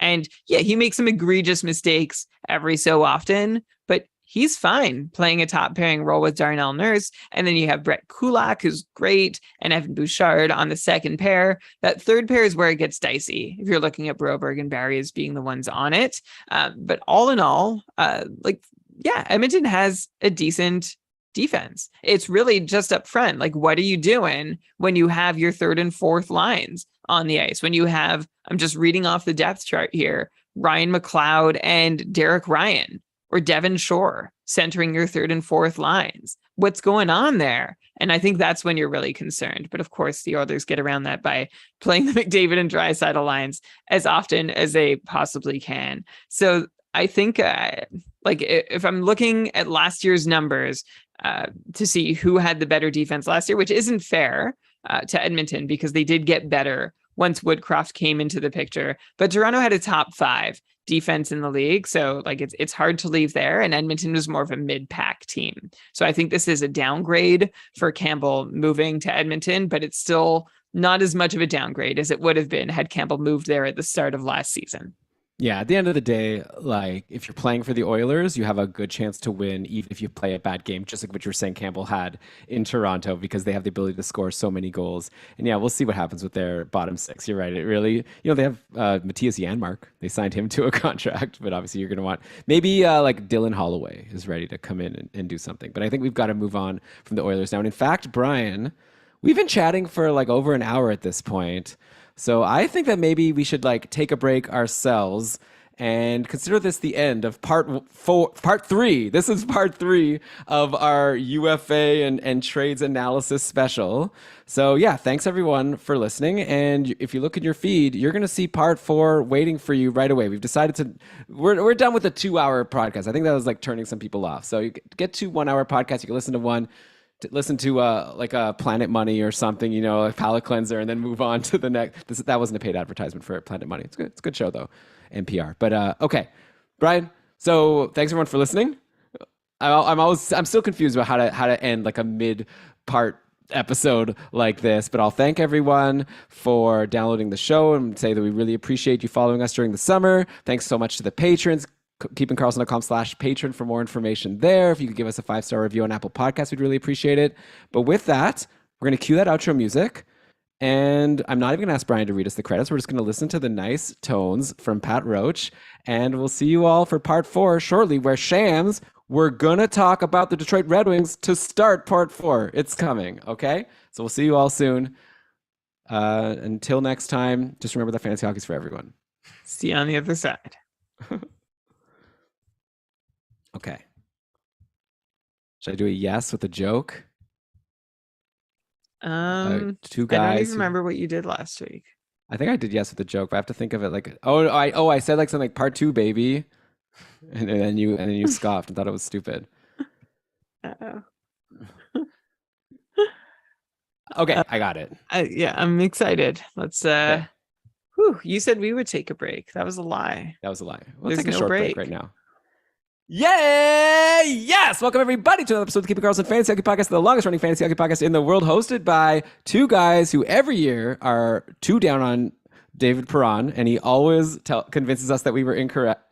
Hosted by 2 guys who every year seem to be down on David Perron only for us to prove us wrong. But then last year, Brian finally said, no, I like David Perron. And now we're going to have to once again discuss him and see. I just have a hunch that Brian's going to be down on David Perron. So it'll be really fun. But anyways, this is my intro. What am I doing? I'm your host, Dylan Dubrowski. And with me, as always, for part 4, I think the final part of our UFA and trades breakdown from the past couple of weeks, it's the fantasy hockey robot, the poobah of prognostication, the IPP MVP, Brian Comp. Hello, Elon. Hello, everybody. Good to be back. Yeah, we've got all the stuff that I called in part 3, the one that was all the items that weren't important enough to get on parts 1 and 2 or part 3. But we still love all of these teams and players. And well, I don't think we love all the players, but we love you for listening. And if you've been waiting breathlessly to hear about the fantasy impact of Max Domi and Andreas Athanasiou going to Chicago,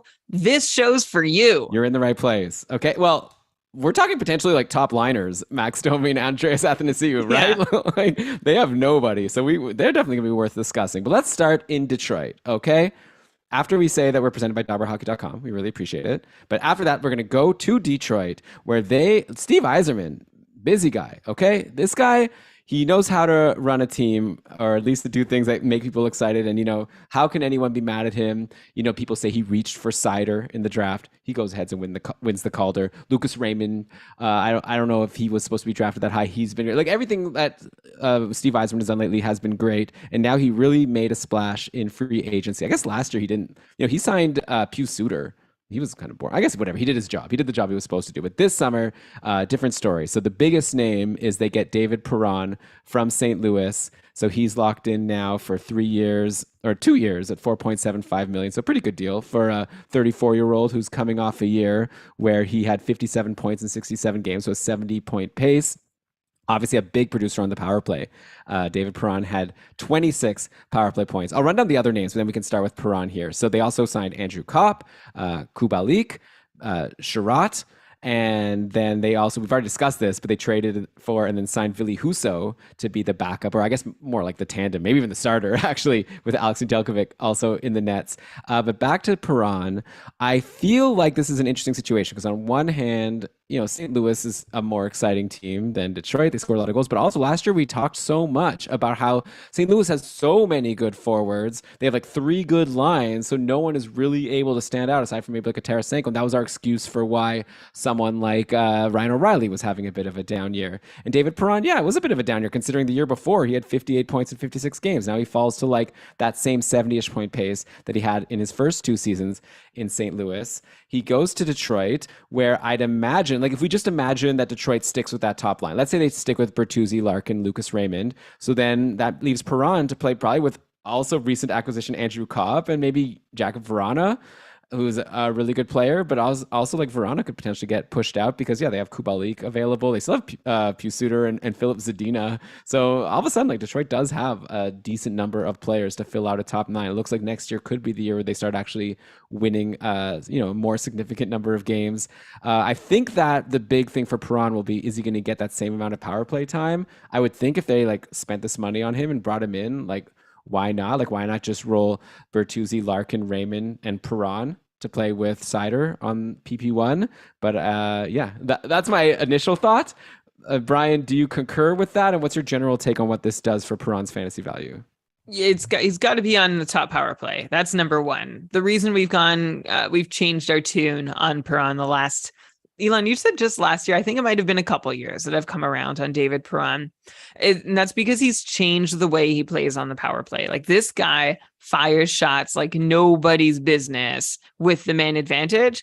And that's become Perron's bread and butter. His 3 most successful seasons in the NHL in terms of power play points have come in his last 3 seasons, his age 31, 32, and 33 seasons. Like this is similar to how we've talked about Max Pacioretty as a guy in his early to mid 30s, finding a way to reinvent himself to hit new levels of production that he'd never seen before. So I would hope that David Perron is there to be a huge cog on that Detroit power play. And I think there's room for him there. So I think it's a good fit that way. At 5-on-5, that's where I worry about how Perron does in Detroit, because the last few seasons, David Perron has seen the most success playing with Ryan O'Reilly. And Ryan O'Reilly's good. Like he's a really high-end centerman in the league. And it looks like his best option in Detroit, I'm assuming Bertuzzi, Larkin, Raymond stays as a line. I know we saw Bertuzzi shuffled off that at some point. I don't know if Perron would be the guy to replace Bertuzzi on the top line if that happens again. But the Red Wings center depth, like the next guy up is Andrew Copp and then Suter. And I don't think either of those guys are Ryan O'Reilly. And I don't think that's not to denigrate or put down the roster that the Wings have put together here. It's just to say neither of those guys are Ryan O'Reilly. It's not their fault. It's nothing to hold against them. They're just not. And so that's what I wonder about David Perron entering his age 34 season. If he's on a line with, say, Andrew Copp and Kubalik or Verana or even Tyler Bertuzzi, can that line see the kind of success at 5-on-5 that Perron's lines have been seeing at 5-on-5 the last few years? The good news is actually that Perron's lines at 5-on-5 haven't been that impressive. So even if this line is just average wherever he plays at 5-on-5, you might not notice a huge drop in his production so long as he continues being a strong power play contributor. That's the good news, right? Like he's never been on a super crazy overpowered 5-on-5 line for all the time he's been in St. Louis. So, or at least in the second run anyway. So that's the upside for David Perron, is that, hey, if he gets that power play deployment, and if that line that he lands on at 5-on-5 is just serviceable, I think he could still be good for 65, 70 points this year. His role might be a little smaller, but then again, he did lose some of his role last year in St. Louis at 5-on-5 as they decided to distribute minutes pretty evenly amongst their top 9. Like he lost 1.5 minutes of ice time per night, and he still put up a 70-point season. So I think Perron can probably do that again, or close to it in Detroit. There might be fewer goals to go around in Detroit. That would be the one concern. So I would take the under on 70 rather than the over, but I still see another productive season in David Perron. Again, this all completely depends on the top power play unit, but I see no reason why he would be left off that top unit. Yeah, why bring someone in who has such a great power play pedigree to not use him? Which, by the way, is like bad news. Let's say right now, I think this trade or these signings hurt Jacob Vrana, right? Like he's someone who we've been waiting for him to just get that opportunity. Last year was like such a bummer that he missed the start of the year. He came in, was fine, like 19 points in 26 games. But like even back when he was on Washington, like the question was, imagine how many points this guy would get if he ever got a shot on the top power play. But he's kind of like a Nick Ehlers light, I guess, in that like I just don't this year especially like I just don't see a chance. And like barring injury, of course, they've got the four spots I think locked up right now for the forwards, and Verana is on the outside looking in. So I think this is bad news for his fantasy value. And yeah, Perron, I could see him being like a 65, 70 point guy. Maybe probably someone that's going to fall in drafts just because people are going to be like, he's older, he's on Yeah. Detroit. And I think he might be a good value pick, like depending on how far he falls. Then we look to someone like an Andrew Kopp, who was like for so long not a person we talked about on Keeping Karlsson, right? Not a fantasy relevant player. Like his career high was 28 points before the COVID shortened season where he had a nice breakout for Winnipeg, right? He got into the top six and he ended up with 39 points in 55 games. It's a 58 point pace. Then last year he was doing similarly, maybe a little bit worse until he ended up getting traded to the Rangers where he exploded, right? He had 18 points in 16 games. Andrew Kopp was an above point per game player once he got to the Big Apple. And it makes sense. He was playing with Panarin. He was playing on a line with Panarin and Strome. So he was playing with good players and he was producing with them. Now he goes to this Detroit team where, if we play it out, that I think he's the second line center. I think that he's ahead of Pius Suter. Like what's this contract that they've locked him in on? We've got like 5 years at 5.625. So that's not for a third line center. Come on. So I think he's on the second line playing, I guess, with Perron and Verana, which are pretty, it's not Panarin, but Perron and Verana are two good players. So I'm not expecting like point per game, but do you think Kopp can keep up like the 60-ish point pace that he's put up over these past two seasons, or do you expect like a sharp downgrade? I guess the one big thing is like that power. If we're like worried about Verana getting on top power play, I really think there's no chance that Kopp gets there. So he's going to have to do it from even strength and then secondary power play points. I think we also just need to clarify off the top, like Andrew Kopp has played a lot of wing the last couple seasons, right? Like I think he was playing more of a center role when he was a third liner. Ever since he's entered the top six, like in New York, he played with Panarin centered by Strome. In Winnipeg, he was playing with Ehlers centered by Scheifele. So, but I agree with you, Elon, that I think he is the center kind of by default in Detroit on that second line, because the next best option is Pius Suter, who I don't think is a best case scenario top six center, nor do I think, I'm looking down the depth chart, I see Michael Rasmussen and Oscar Sundqvist as the other center options. Robbie Fabry has been known to play some center, but I don't think he's going to play center either. Well, Fabry's injured also, unfortunately, so they're starting the season without him. Yeah, which is great, by the way. I'll save like at least an ad a week with Fabry injured through the season. Actually, a lot of these Detroit acquisitions mean that I can move Fabry down my watch list and not be so constantly. He was one of my most added players in my leagues last year. But getting back to Andrew Kopp. Kind of rude, eh? You're like, I'm so happy that Fabry's injured. I'm sure Fabry's family and he's not nice. I don't. I get what you're saying. Okay. No, I meant more by the acquisitions. I clarified. Okay. In any case, Andrew Kopp has succeeded as a winger. I'm curious to see in the top six. I'm curious to see how he fares as a top six centerman. We haven't really seen him in this role yet. If it's the one he ends up playing, he's had a couple career seasons recently, 60-point paces the last two seasons. 2 years ago in the bubble, he had 12 power play points from the second unit in 55 games. That's near top power play production from the second unit. So he overperformed there. And that's why he had such a successful season, maybe without that more of like a 50-point pace for Kopp. And then last season, it's almost like the Evander Kane effect, I think, is going to be large in people's minds for Andrew Kopp. He came to New York, and like you said, Elon, he exploded. He scored 8 times on 32 shots in 16 games. And a lot of those happened in quick succession too. So that's a 25% shooting percentage, which is double anything he's ever shot before. So that's another reason why Andrew Kopp, ended up with 60-point pace, but probably wouldn't have been there had he played another 50 games with the Rangers. That said, this is a brand new situation for him in Detroit. We've seen him be someone who can, when things break for him, and he can be around when things break. Like being lucky, I think you got to be good to be lucky. So I'm not taking any of that away from him. And I think 60 points is about as high as we could hope for him. I think I'd be looking at him more as a 55-point player. This season, he has a couple good wingers with him, which is nice. Like if he has Perron and then one of Rana or Kubalik, that's great.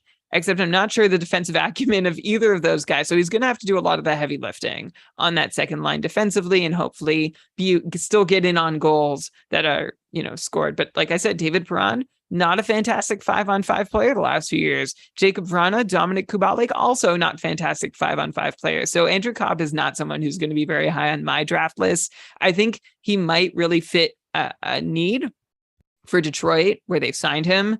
And as they populate the team and find chemistry and make lines, I'm curious to see where he falls at the end of the day. But he's not someone that I am going to be looking at in my drafts the same way I looked at Andrew Copp in a New York Rangers uniform, which is to say, even if he stayed in a Rangers uniform, I still wouldn't be looking at him in the same lovely light as he showed up while he was shooting 25% as a Ranger.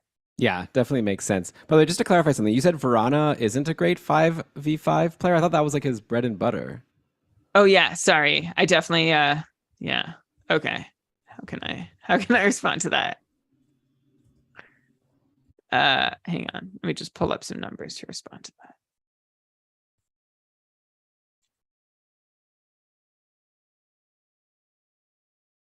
Yes, sorry. You're right. Sorry, you're right. That just came out of my mouth. I'm glad you called me on it. It's the power play where he hasn't gotten the deployment, right? His 5-on-5 scoring has been the only reason. Like he's been a 60-point player the last 2 years with almost no power play points to go along with them. So yes, Jacob Vrana, very good 5-on-5 player who've been screaming for more 5-on-5 minutes and power play deployment. So thank you for checking me on that. Yeah, yeah. So I don't know. So that could maybe be good for Kopp playing with Verana. So we'll have to see how it all shakes out. Kopp is someone, yeah, it's really hard. I don't know. I know he's already like established himself for 2 years, like you said, Brian, like with a high shooting percentage for a bit of it. Like I think I need one more year now on this new team to really like start believing in him. And so I probably won't draft him, and someone else will, and then we'll find out if he ends up at free agency, where I get a chance to grab him, or if just like I regret not being higher on him. But for all the reasons you said, I feel like, yeah, I'd rather not take a big swing on Andrew Kopp repeating and being a 60-point guy. But then outside of those two, Kopp and Perron coming to their new team, yeah, Dominic Kubalik, it's a bummer what happened to him, right? Like he had this like amazing rookie season, 30 goals and 46 points in 68 games. And then the next year he was like okay, like 17 goals, 38 points in 56 games. So that's like around 50, 55 point pace. And then last year in Chicago just really fell off, like only 15 goals and 32 points in 78 games. So well below half point per game player. So now he gets a fresh start. You know, Detroit's given like Fabry a fresh start and it worked out pretty well for him. And now Kubalik comes in 2 years, 2.5 mils. So not nothing, but obviously not like the money you pay to someone you like need to put in your top six, for example, like a Kopp or a Perron. So I just wonder if like there's root, like at this point, it's not a Fabry situation where he was coming into a team that needed to fill top six spots. Now I feel like Kubalik is maybe going to have to stick with that same bottom six role he had in Chicago and be a complimentary guy. And yeah, I just don't see an opportunity for him to get back to what he did in his rookie year, barring injury. So yeah, I think a good signing for Detroit to take a chance on him, but yeah, I think he's lost his luster for fantasy at this point. I'll say the same thing. I think who's always been high on Kubalik? Dauber. And so like for me, that's enough to keep giving Kubalik a bit of a chance. Like when he was popping off with Taves, Dauber was like, yeah, I told you he could do this. And I believe it too. Like it seems like the raw skill is there, but the whole game is not. And he's going to need a super steady centerman. Pius Suter's pretty steady, so that's nice. And Andrew Kopp, hopefully, if he plays center the way I imagine he plays center, will be pretty steady too. But yeah, I'm not that much more excited about Kubalik with Detroit than I was with Chicago last year. I think last year was a really bad season for him, and I think he can do better. Like this is a guy who had 2 seasons of being a 55-point player, followed up by a 33-point season. So we owe him a bit of the benefit of the doubt here. But as somebody who could reach that 55-point level again, rather than like surpass it and break out in his age 27 season. Okay, so next up, Brian, let's go to the New York Rangers, who lost a couple key pieces, including Andrew Kopp, who we just brought up. He was a part of their playoff run for sure, as was Frank Vetrano, who they've lost. And they've lost Ryan Strome, who's been centering Artemi Panarin ever since Panarin came into the picture. So you'd think That's not great, but at least they have one big signing though to hopefully make up for all these losses, and that's Vincent Trocheck, who they brought in for one sec, brought in for how many years? One, two, three, four, Until five, six. Oh, 2029. 7 year. Jeez, brought in He's for a 29. max length 7 years at 5.625 mil contract. So they're locking in Vincent Trocheck. He's 29 years old. So that's one of those contracts that's maybe not going to age amazingly well, but we'll see if it helps the Rangers in the short term, because obviously the Rangers like just went on a nice run, and Shestyorkin is there, doing as amazingly as he is, and like I feel like they just need to go for it now while they have the opportunity. And so yeah, now we have to discuss like Vincent Trocheck again. Like he's a guy who had that huge season in Carolina, like a couple seasons ago in 2020, 21. He was amazing. He had 43 points in 47 games. Then he kind of fell off last year, down to only 51 points in 81 games overall. So on one hand, I'd be like, I don't know about this guy, but on the other hand, and he's done this a lot of times in his career, right? Like remember that amazing breakout in Florida where he blew all of our socks off, and people were like talking about him as like a top 20 fantasy guy because of all of his peripherals, and then he like totally fell off after that. It seems to have happened again, and now he gets a new opportunity on a new team. And the nice thing is, the one thing I know about the Rangers is that Zibanejad plays with Kreider and Panarin plays with Strome, but there's no more Strome, which means Panarin probably plays with Vincent Trocheck, and that equals good, right? Like I think that's very good for Vincent Trocheck if he's going to be locked in with Panarin. Or like worst case, what if they decide, let's finally try Panarin with Zibanejad? So fine, then Trocheck plays with Chris Kreider, who just scored 50 goals. So I think he's not going to be wanting for good line mates. I'd imagine they've got a top power play spot for him. Like I said, 3 players have left. So unless like Lafreniere and Kakko both like really knock down the door and take that top power play spot that we assume that they have at this point in their careers, to be fair. But at this point, I feel like it's a really sweet landing spot for Vincent Trocheck. And so it's hard for me to not want to be excited. So I'm ready for you to take out the wet blanket if you want. But I don't know if we're going all the way back up to like the 75 point, like, breakout guy. But like, I think a solid like 65 points with like a lot of shots and all the stuff that we love about him, I think is definitely in the cards, and maybe higher just because he's playing with Panarin, and Panarin we know could be like a 100-point player, and bring like a Ryan Strome, who was kind of a nothing, up to being a really significant fantasy presence himself. Yeah. So yes, I like that Trocheck. Great start to Trocheck, right? Like you can hear my certainty around Vincent Trocheck, who I've always had trouble forming a take around. But I guess the big pro for Trocheck here is if he is playing with Panarin, this is one of the best situations he's ever been in. You said that, he's broken out a few, like a bunch of, I think you said a bunch of times. And I just want to clarify, just twice Trocheck has broken out. And the reason for that both times has been top power play deployment. All right. Like that's basically, that's all it boils down to. Trocheck is a 50-point player on the second unit, 75-point player on the top unit, and there's like no in between either. Wait, Brian. Like what? Last season, he was on the top power play. Oh, you were gonna get there. Okay, sorry, I got ahead of you. Yeah, so that's the thing. We thought we knew who Trocheck was, and then last year we had our whole preseason debate about Trocheck versus Natchez on the top power play unit. I won. I was right. It was Trocheck, and that's why I was saying, yeah, we could see another 70 points from Trocheck, except he produced like someone on the second unit while playing on the top unit with just 12 power play points. Like his other big seasons, 27 power play points in 82 games, 18 power play points in 47 games. Huge production. That's why he got 75 points.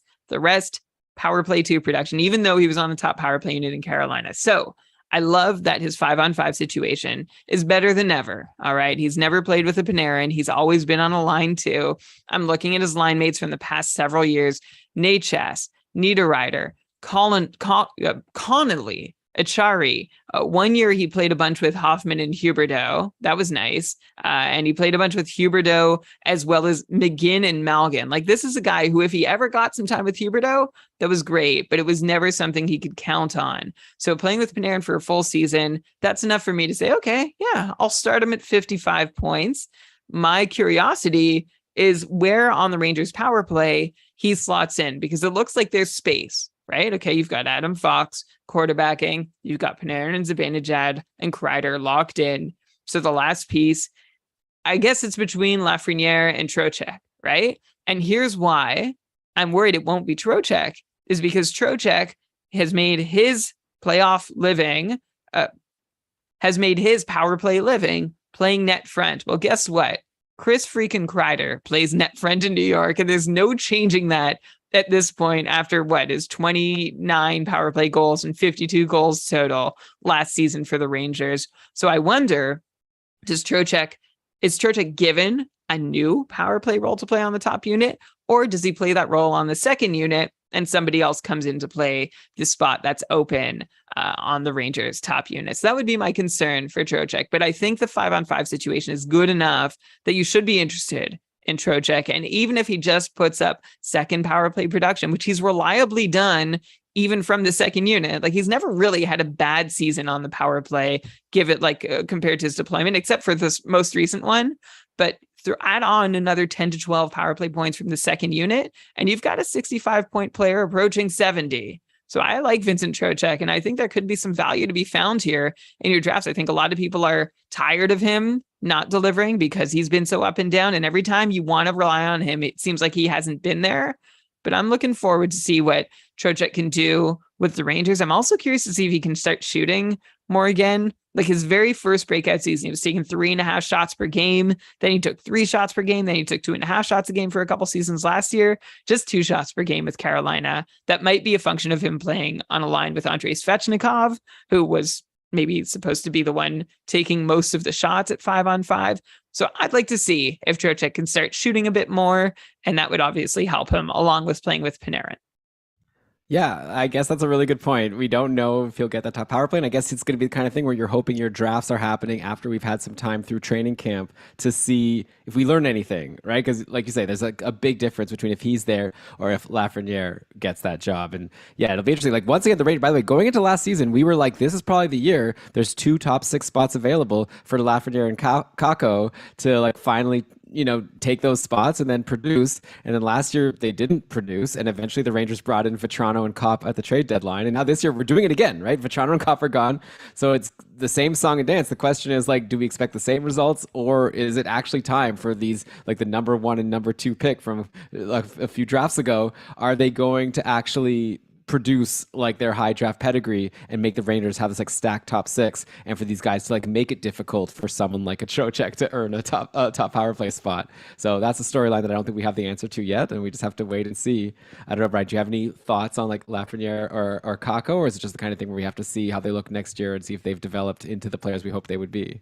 I'm going to wait and see. I'm a little more optimistic about Lafreniere than Kakko, and I don't think I'm alone in that respect. And I think Lafreniere could get a chance to be in like a really highlight, like spotlight kind of role this season. This could be the year. It's his age 20 season. He's a couple years under his belt now, and he seemed to be starting to find his form towards the end of last season as part of that kid line, which is kind of broken up a bit with the acquisition of Trocheck. I'm curious to see how that affects Hedl as well, who, doesn't really benefit from this situation, assuming he stays definitely not as like third line center, because it looks like he was on the rise along with Lafreniere. And now I think Lafreniere has a really good chance to stick in the top 6, while Hedl's going to have a hard time getting in there. Of course, Kakko's still in the mix and still in the top 6 himself. But yeah, I've seen more from Lafreniere. I've seen more recently from Lafreniere to think that he's ready to take the next step than I have Kakko. Yeah, but even like Lafreniere, like showing us that he's a little better is still like basically half point per game, right? Like we're still waiting. Like it was just like better than what he was doing before, which was much less than that. But seemed to be rounding into form on the whole. Like, yeah, the production wasn't quite there, but the games seem to finally be coming together. Okay, and he's only 20 years old, right? So obviously you don't want to give up on someone like that. So that'll be interesting to see. The Rangers are going to be a fun team. By the way, for those curious, the New York Rangers version of Brian Elliott, basically a backup goalie that is going to be completely fantasy irrelevant aside from like the 10, 15 games they play, is Yaroslav Halak. That's who the Rangers ended up signing to be their backup to Shesterkin. So that's a name that you'll barely hear because I'm sure Shesterkin will play almost all the games. So Brian, where should we go next here? How about while we try to decide, we take a little break, okay? This has been fun, and I know where we're going to go. We're going to go to Dallas next, okay? We're going to talk about Mason Marchment. So you could cue him up, listeners. Remind yourself about that really exciting breakout that Marchment had last year on Florida, and we'll talk about him and more in just a sec. You're listening to Keeping Karlsson.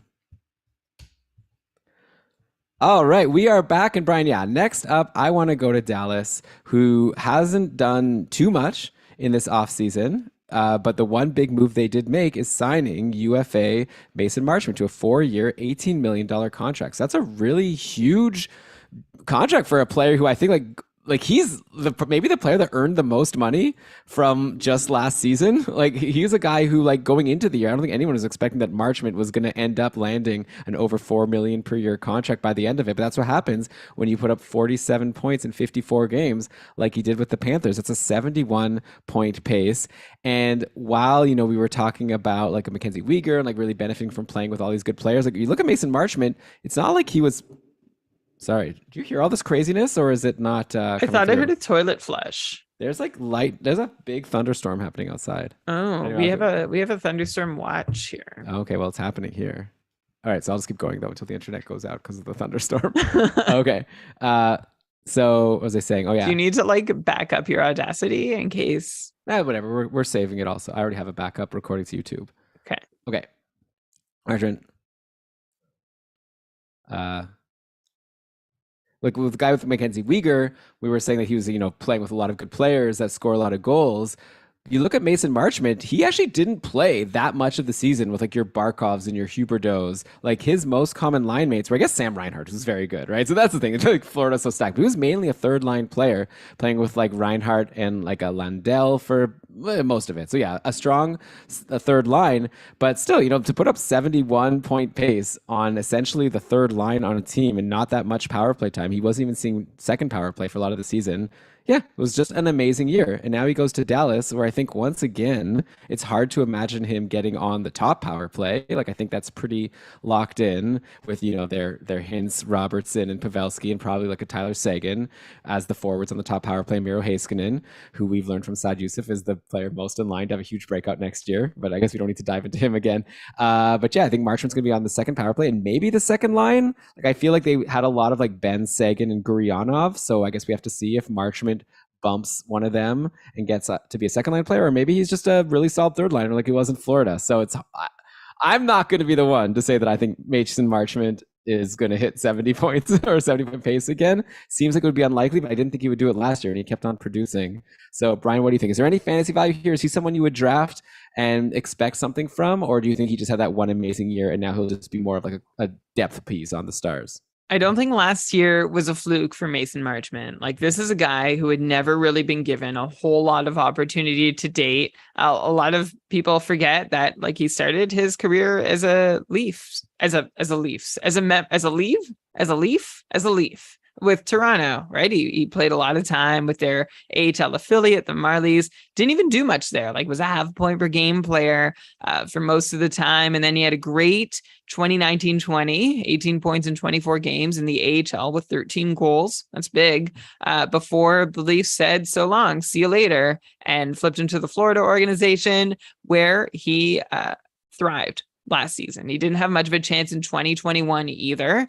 So 21-22 was really Mason Marchment at 27 years old. He's 27 now. So in his age 26 season, Mason Marchment really got his first chance to show his stuff at the NHL level. And yeah, he never has been the biggest scorer. Like even going back to the OHL, where oddly enough, he played for 3 different teams over 3 seasons. And in the OHL, Elon, I was listening to your discussion with Scouching about Shane Wright and his 94 point season or whatever. Like isn't that good? It's like, no, OHL, you want to see like 100-point seasons as a way to say, oh yeah, this guy has a chance to be a really great NHLer. By the way, if you haven't listened to Elon's draft recap show with Scouching, highly recommended. I feel much smarter after listening to it. I know a lot more about these guys. But going back to Mason Marchment, if you're a fan of charts and following charts online, there have been lots to show that Mason Marchment seems really actually good. Even though he was undrafted, even though he's had to scrap for everything he's had in terms of his NHL career, this guy looks good. And I'm going to quantify it here by saying last season at 5-on-5, Mason Marchment ranked 3rd in the NHL. Yes, 3rd in the league in points per 60 minutes. Whoa. All right. So first was Johnny Gaudreau. Second was Mitch Marner. Wait, are you talking all strengths or just even strength? Just even strength, because Mason Marchment didn't play much on the power play. Well, I know. Right? Well, that wouldn't be fair. I wanted to clarify. So Gaudreau, Oh Marner, my God. Do you hear Marchment. this crazy thunder outside? I did hear that. Are To you the okay? listeners, I'm like gonna keep podcasting, even though it is crazy out there right now in Toronto. But Brian, Wow, please continue. so Mason brave. Marchment, one of the best even strength point Yeah, producers. ahead of Austin Matthews and Tarasenko and Kachuk and Kaprizov and everyone else in the NHL except Marner and Gaudreau. So there is, listen, there's something to that. All right. And this guy only saw 13 minutes of ice time a night. And you can say, well, anyone can produce well in 13 minutes a night. Well, Vladimir Tarasenko also had 13 minutes a night, lower points per 60. Steven Stamkos also played 13 minutes a night, lower points per 60. So this is a real opportunity for Mason Marchment to get legit top six deployment. We know Dallas is going to lean on their top line, although in your interview with Saad Yousuf on 32 Beats, he was throwing out some like wild configurations, like splitting up Robertson and Hintz, I think was one of the ideas shared. Jacob Peterson could enter the top six somehow. But one player that I think this could work out really well for is Tyler Seguin. Like, I think having Mason Marchment in that top six, assuming that's where he lands, I can't see how he wouldn't. I think that could be really good for Tyler Seguin, who would have like a really potentially really great line mate for the first time in a while. I'm really excited to see if they click. I'm open to them totally busting because, hey, that's what I'm trained to do, watching anyone on Dallas try to produce except Robertson, Hintz, and Pavelski. But I'm very intrigued by what Marchment and Seguin could offer. And I'm thinking Marchment is like a late draft flyer this year for me. If I can get him late enough, I think I can. But last year, when I was taking, I don't know, a guy like Kyle Palmieri or Michael Bunting or Jesse Puljujarvi, that's where I'm looking to take Mason Marchment this year. That makes sense. And a couple of those guys didn't really pan out, and one of them really did, right? So I guess that's what you're hoping for. But with Marchment, yeah, that definitely, like, they're giving him this contract hopefully to not just bury him in the bottom six. And yeah, I like the idea of what you're saying, that maybe he and Seguin can click and maybe also help Seguin kind of get back on track to being that star player that he once was. I guess like he won't get back to that high level. Like Saad Yousuf said, that's almost an impossibility, mainly because that he's just not going to be given that role. Like he's not like a top line guy on the team anymore, so he's not going to get like 80 plus points. But yeah, that'll be fun, and Dallas should be an interesting team next year. I'm really excited to see. Also, Jake Ottinger had that big, welcome to the party in the playoffs, and I'm really excited now to see if he's going to be a awesome like volume goalie that gets a lot of wins and like puts up amazing numbers and like jumps up. I'm nervous about Schmore goalies board because I feel like I want to put Ottinger like super high. Like I want to put him in the same tier as like Connor Hellebuck, and but I don't want to also to make a risk of like valuing a goalie that hasn't really shown us the sample size. But anyway, we could go on with about Dallas for a while, but let's move on to the Anaheim Ducks. Okay, so we talked about a couple Rangers that left in Ryan Strome and Frank Vetrano, and both of them are now in Anaheim. So that's pretty much it in terms of Anaheim's offseason, aside from drafting Pavel Mintyukov, like another high-end defenseman that people are excited for. But yeah, I guess like we look at their depth chart, and with what's this? Oh my God, why am I blanking? My brain is bad. Getzlaf, and with Ryan Getzlaf retiring, obviously the Ducks needed to bring in a center, and they did that with Ryan Strome. So now we look at the lines. Like, let's assume that like Zegras and Troy Terry stay together, and you could put, I don't know, like a Comtois or Adam Henrique or something with them, Silverberg. Maybe like we have Ryan Strome and Frank Vetrano playing together. When Vetrano was on the Rangers, he was playing on the Zibanejad Kreider line for the majority of the time. But yeah, I wonder now, like, it just seems like looking at this Anaheim team, at least in the short term, like obviously we've got a lot of young, exciting forwards that could like break into that top six really soon, like Mason McTavish among them, right? Like maybe he like bumps someone. He's a center, I believe. Like maybe he could even bump Ryan Strome. So I do wonder, because also I've always wondered if Ryan Strome is actually like a really good player, just benefited from playing with Panarin.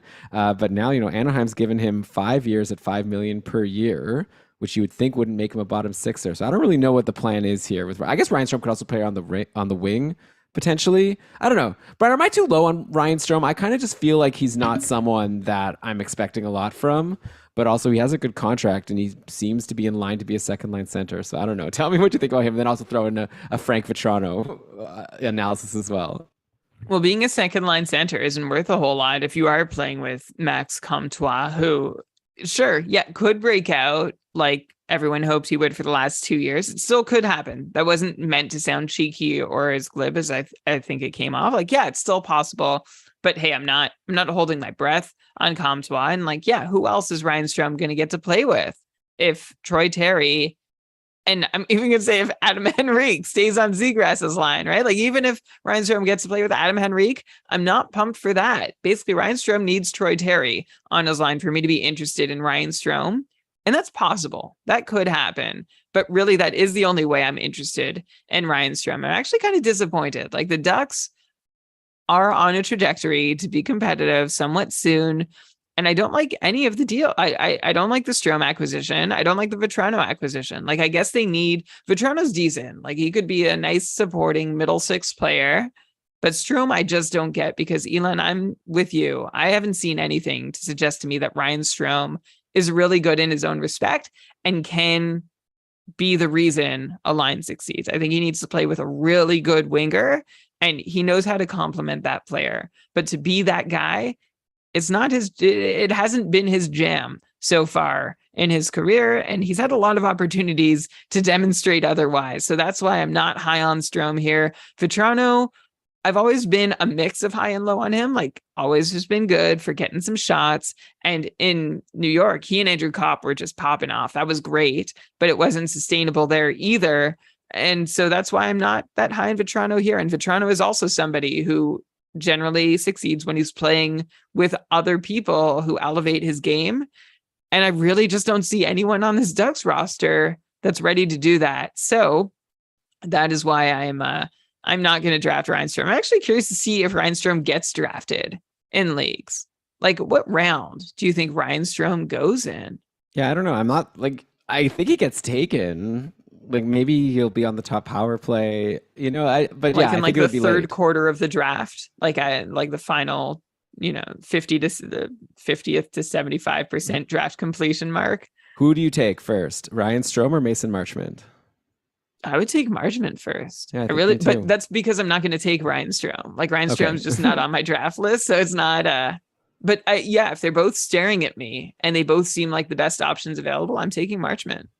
By the way, Sonny Milano, who we talked about a lot on the podcast last year, he was clicking with Zegras, not signed. He's a UFA still. I wonder if Anaheim will bring him back or if I they've think they decided to just let chose him not go. to qualify him, but I don't know if that was like, don't come back, or we just don't want you at the price that we have to offer. Right. So now they can get him for any amount that Actually, he'll agree to. I So guess. Yeah, that's the only way they could lock him in, and poor they Sonny chose not Milano. to. What do you have to do? He had 34 points in 66 games. Was playing 15 minutes a night. It's not bad. Okay. Yeah, Sham said the same thing here in the chat. Anyway, okay, let's move on to the next team here. I guess we're getting to the less impactful things, but let's go to Vancouver quickly. So I guess the main thing they did this offseason was extend Brock Besser for 3 years. So that's good. They've got him, and hopefully Brock Besser will bounce back. In my interview about him, what's the name again? I'm blanking on names right now. Who's the person who I talk with about Vancouver all the time?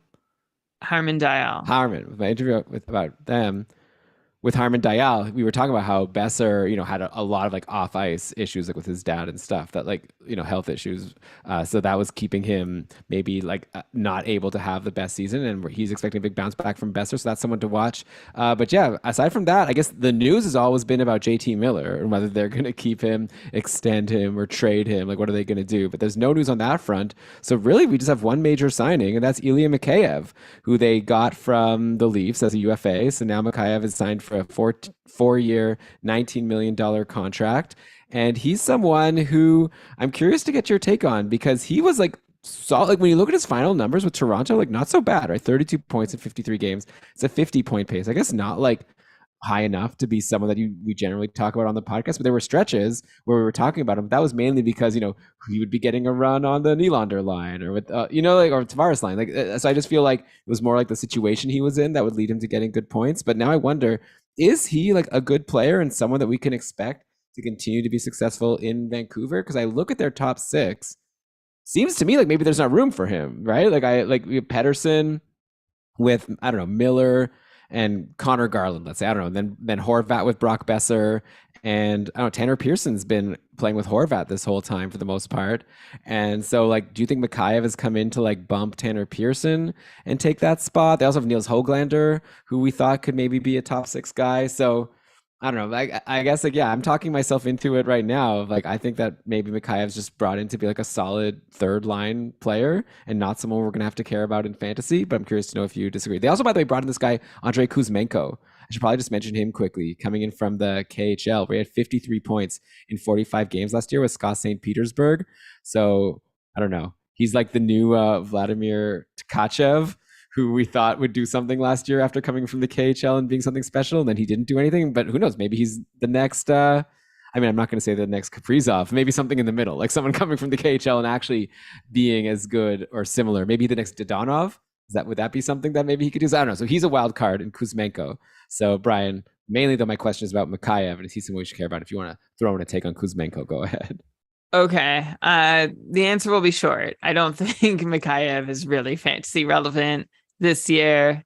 Like, yeah, there's a chance maybe Tanner Pearson is pushed out of the top 6, but otherwise, there's really not a lot of sunshine for Mikheyev, who we knew could be counted on for occasional turns in the top 6. Like last season, Mikheyev was, fringe rosterable or top of the FA pile for most of the season until you saw he was playing in the top 6. And when he wasn't in the top 6, he had actually some really nice runs from the third line, but none in a sustainable way and none that I expect to even, like, I don't think the third line in Vancouver is going to support quite as many nice little surprises as the third line in Toronto did for Mikheyev. So yeah, I'm not into his fantasy value. And Kuzmenko, I'm curious on. He was like a really pleasant surprise for Vancouver and their fans. It's not the kind of free agent bidding war that Vancouver often wins. So I'm curious to see what Kuzmenko was promised to come to Vancouver, what kind of opportunity they'll give him. I'll be watching. And Elon, one, interesting thing is a name that's really fallen down the list here is Niels Höglander, who we'd been talking about as, someone in fantasy who like might have been on the come up as a rookie a couple years back, but he's really, really settled into fantasy obscurity lately. And I'm not sure there's a lot of opportunity for him to push forward, especially with the addition of guys like Mikheyev and Kuzmenko. Yeah, and also they have Podkolzin, by the way, who had his rookie year last year, underwhelming offensively, just like Harman Dayal expected him to be. But like, who knows? He's another person for Höglander to compete with. So yeah, I agree with you that Höglander totally off the radar. Like, I think he was getting drafted in some leagues last year, but I don't think anyone's going to be drafting him this year for 1-year leagues. Next up, okay, you brought up Chicago and their signings. I guess let's dive into them next. So we know about the losses. DeBrincat is gone.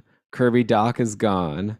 Everyone's gone, basically. Like this team has except Taves and Kane. Taves and Kane are still there, and now they've brought in some. Oh yeah, so Kubalik is gone, by the way, as another person. But yeah, they've brought in, Max Domi, someone who, like, at one point we were talking about Max Domi on the podcast as like a really exciting up and coming prospect. But that was like that was a long time ago. Like the That's way what you we were say it makes it sound recent. I mean, it's good to go back, but it was not a recent point that we were talking about Max Domi that way. Yeah, I guess that was also the time we were talking about Alex Galchenyuk in that way, since they were traded for each other. So, back in his first season with Montreal, after he got traded for Galchenyuk, Domi had 72 points in 82 games. That was 4 seasons ago. Since then, he had, he fell off a bit, 44 points, 71 games the next year. Then he went to Columbus and did nothing basically for the next couple seasons. Then ended up getting traded to Carolina. And last year, was not an impact guy on the Canes. But now he comes into a situation in Chicago where it's like between him and Jonathan Taves for the top line center. Like, am I missing someone, or is Max Domi potentially going to get a lot of opportunity? Maybe like top power play. Like, here's the players on this team. Like, honestly, like Kane and Taves. Now they have Max Domi and Andreas Athanasiou. They have this guy they drafted, Lucas Reichel, with a high pick. So maybe he can finally make the team and do something. So I've named 5 forwards. I feel like that's it. Then they have like, Tyler Johnson, if he's healthy. And even if he is, like we saw last year, he wasn't able to live up to it. Like, they signed Colin Blackwell. Taylor Radish had that little run last year when he got in the top 6. Philip Kurashev.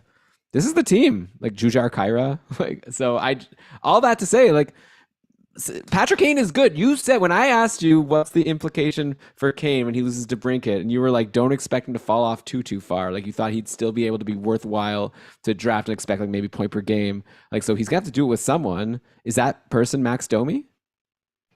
I don't know. I really don't know. It's like looking down the depth chart on Cap Friendly for Chicago. It seems like 10 of their 12 like top 12 forwards can play center. So I think this is a very influx situation. Max Domi, we know, has been there, but I just don't see, he hasn't succeeded anywhere really for a really long time.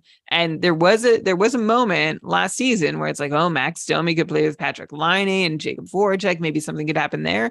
He couldn't support them. I'm not sure. Like Patrick Kane, he could do well with anybody, but if we're talking about what Max Domi is going to get out of this, I don't know. I'm not liking the odds. I feel like naturally, I think if Kane and Taves are there, I think that's what Chicago tries to do. Because I don't know that Taves can handle his own line either. It's going to be a mess. I hope it's at least an entertaining one. It's a good question to ask, Elon.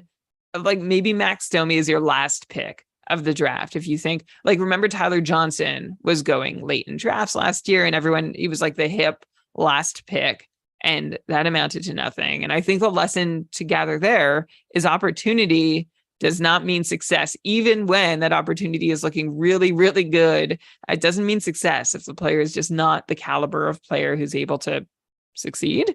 So that's why I am still very cool to Max Domi. But yeah, I'm going to keep an eye out on him and see who Patrick Kane is playing with. Because yes, whoever Patrick Kane is playing with, be interested in, but don't just be automatically interested in, because it's not a guarantee that they're going to be putting up big points. Well, yeah, and also not a guarantee that it'll last, like what happened with Tyler Johnson, though obviously it was injuries also. And then Athanasiou is also someone who, back in 2018-19, he had a 58-point pace. He had 54 points in 76 games with Detroit. And then since then, he like completely fell off. The last year in LA, unfortunately, was injured for most of the year. He's been injured actually a lot in his career recently. But in the 28 games he did play, he had 17 points. So he is an offensive contributor.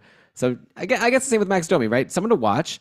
In training camp, like he could be playing on a line with Patrick Kane. He could be on the top power play potentially. So he's someone I'll be watching. Again, like this is a last pick type thing because he could get injured. He could get swapped out even if he is in that spot. But I think like both Domi and Athanasiou, guys who like on most teams I would not even bring up on the podcast, but since it's on Chicago, I feel like we have to talk about them.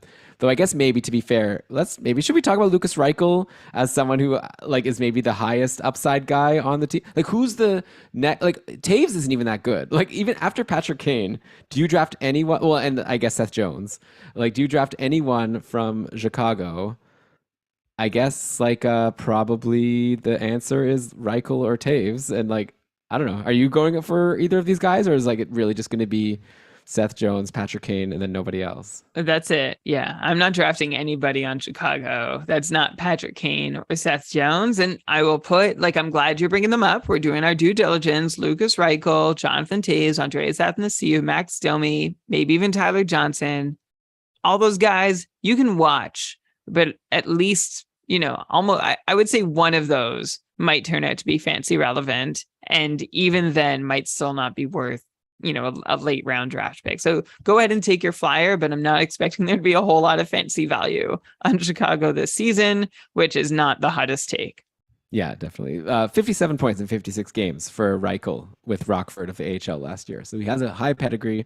Let's see what he can do with like as much opportunity as he can handle, but not with the most amazing line mate. So if he's playing with Kane, that would be pretty good. Okay, so let's end the show, Brian. I think we're starting to dig deep here. If someone has a player that we haven't talked about that they think is worthwhile, or if we haven't talked about your team, then yeah, let us know. We'll do one more. Nashville signed Nino Niederreiter to contract. So I think that's a player who the Canes fans liked, and unfortunately, they're just not able to get everyone. And I feel like Nino was someone kind of like a Domi and Athanasiou, right? Someone we used to love on the podcast. He had a breakout back also 2018-19. He had 23 goals that year, 53 points in 82 games. I guess he also had a 57-point season back in 2016-17 with Minnesota. But yeah, since Nino went to Carolina, there's been like stretches where he's been like super valuable, which was basically whenever he got on a line with like Aho. But then he would fall off because he'd fall into the bottom six. Now he goes to Nashville and like maybe there is room for Nino. Like let's look at the Predators depth charts here. Like you've got, let's say, Forsberg, Duchesne, and Granlund. Let's say that's the top line, like it was for a lot of last year. Then you got Rijo. I think that Tomasino is probably going to be there. Like he's their like really high end prospect. I know like Ellie Tolvanen at one point was that person, but I don't know. I see Tolvanen as maybe like a third, fourth liner. Yeah, maybe we're looking at Raijo, Nino, and Tomasino. As like, I think there's definitely a path for Niederreiter to get second line deployment. Not sure about the power play. I mean, do you have any love left for Nino Niederreiter? I feel like you used to be a big fan of his, and then obviously he's kind of fallen off for all of us. But he's only 29 years old. He's getting $4 million a year for the next 2 years. If Nashville gives him a chance, which I'd imagine they will, since they just signed him to this contract, do you think he's someone that you would draft? Like let's compare him to Marchment or Max Domi.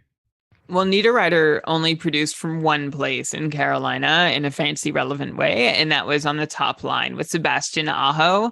And I just don't know if there's an opportunity for him to get on the top line with, whether it's Matt Duchene or Mikael Granlund or Ryan Johansson centering. I'm not sure if that's where he fits into this depth chart. I would assume he lands more on the second line. And when he's on the second line, I'm not that interested in him, just as was the case with Carolina. I think the one opportunity that Niederreiter can take advantage of is that top line deployment. And when he's not getting it, I'm not going to be that interested in him. So yeah, he can be a nice stream. I'll keep an eye on who he's playing with. But this is a guy who has shown over the course of his career that he can't really be the driver on his line. Like, he needs somebody else to bring him along with him, and he can take advantage of that, which is a skill, but it's not the skill I'm looking for when I'm building my fantasy team. So I like the idea of a fresh start, because you're right, Elon. I have always been into Nino Niederreiter since back in his days as a New York Islander, where incredibly, Elon, in 55 games as a rookie, he had 1 point. It was a goal.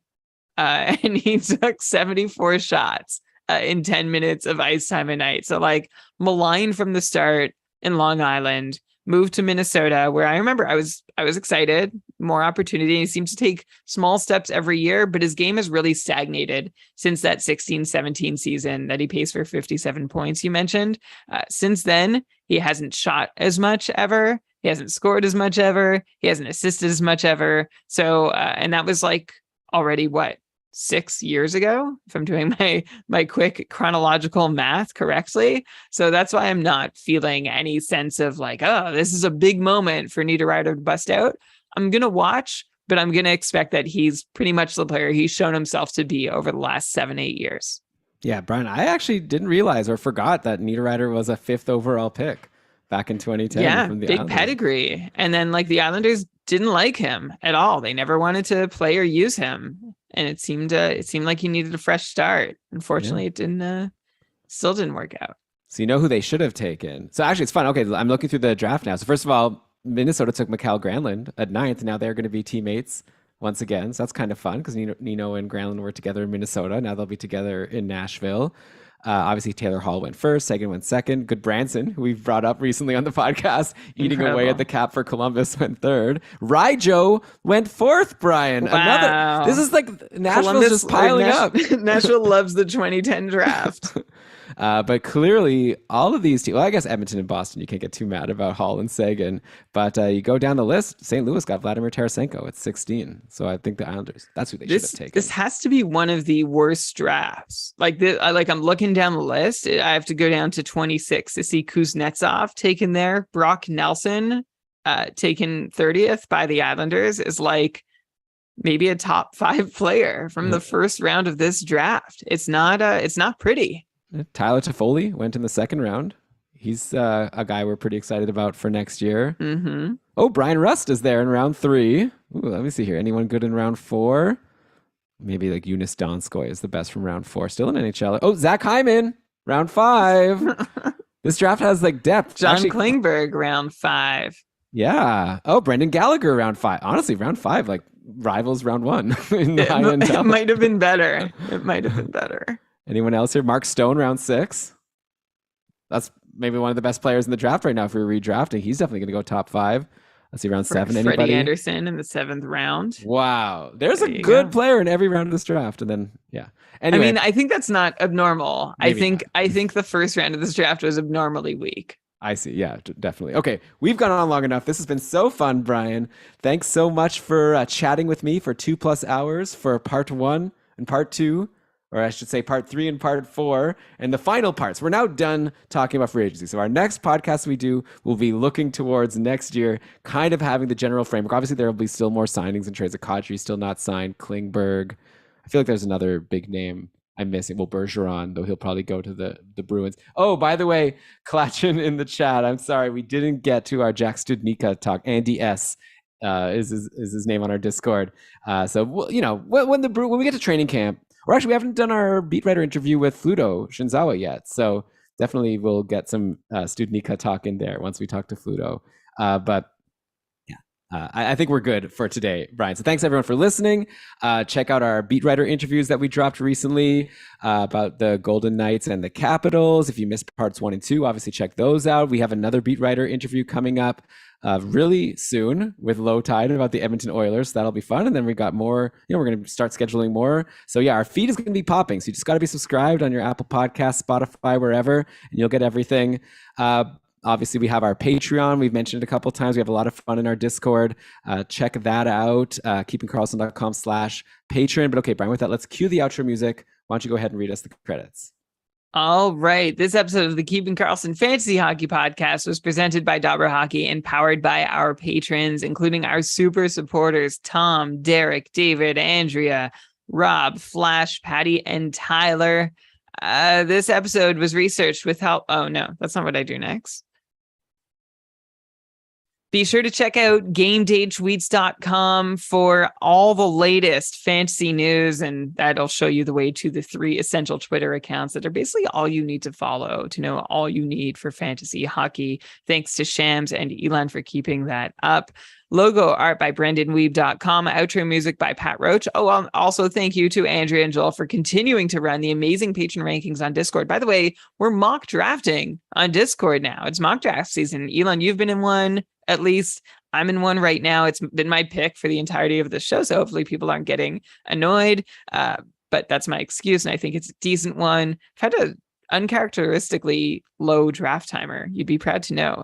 Elon, but thank you to our patrons for participating in that. If you want to get in on that, keepingkarlsson.com/patron, come mock with us. It's basically free. Research with help from Dobber Hockey, Frozen Tools, Dobber's Prospects, Natural Stat Trick, Evolving Hockey, Cap Friendly, The Athletic, Hockey Reference, Hockey Viz, Hockey Database, Elite Prospects, and NBC Sports Edge. Great job as always, Brian. Thanks everyone who joined us for the live show. Really kept us on our toes and made it really fun. And yeah, thanks again for everyone listening. And Brian, I'll talk to you. We haven't decided yet what our next episode will be, aside from some beat writer interviews, but we'll come up with something fun and we'll be back to talk to you soon. Oh, we do have a patron cast though. Patron cast in a couple Tuesday. of days. Yeah. Oh, yeah, that'll be fun. Always fun. So yeah, sign up to be a patron, or if you are a patron, clear your calendar and also throw your questions in the July Patron Cast questions channel on Discord, and we'll get to all of your questions. That's always a lot of fun. After that, I don't know what the next main feed episode is for us. It's going to be awesome. It's going to be something good. We've had a request to talk about the schedule. I think that would be a lot of fun. Just dig into like which players have the best and worst schedules for next season. I think also we always around this time talk about like league design, and we could announce some of our rule changes that we're considering for Time the to get couples. on that. We're okay. So we're going to have a fun August. Everyone, hope you do well over this rest of the summer. And we'll hear and and we look forward to getting back in your ears soon for the next episode of Keeping Karlsson. Until then, please keep doing all you can to make sure that fantasy hockey is for everyone. All right. Good show, everyone. You want to capture my mic or my fan? Sure. Honestly, you could even do that without me, but I think you got it. Okay, great. Thanks, pal. I'm definitely going to go. This is a late night, but thanks everyone again, and talk to you later. Okay, bye. Thanks, Bye. everyone.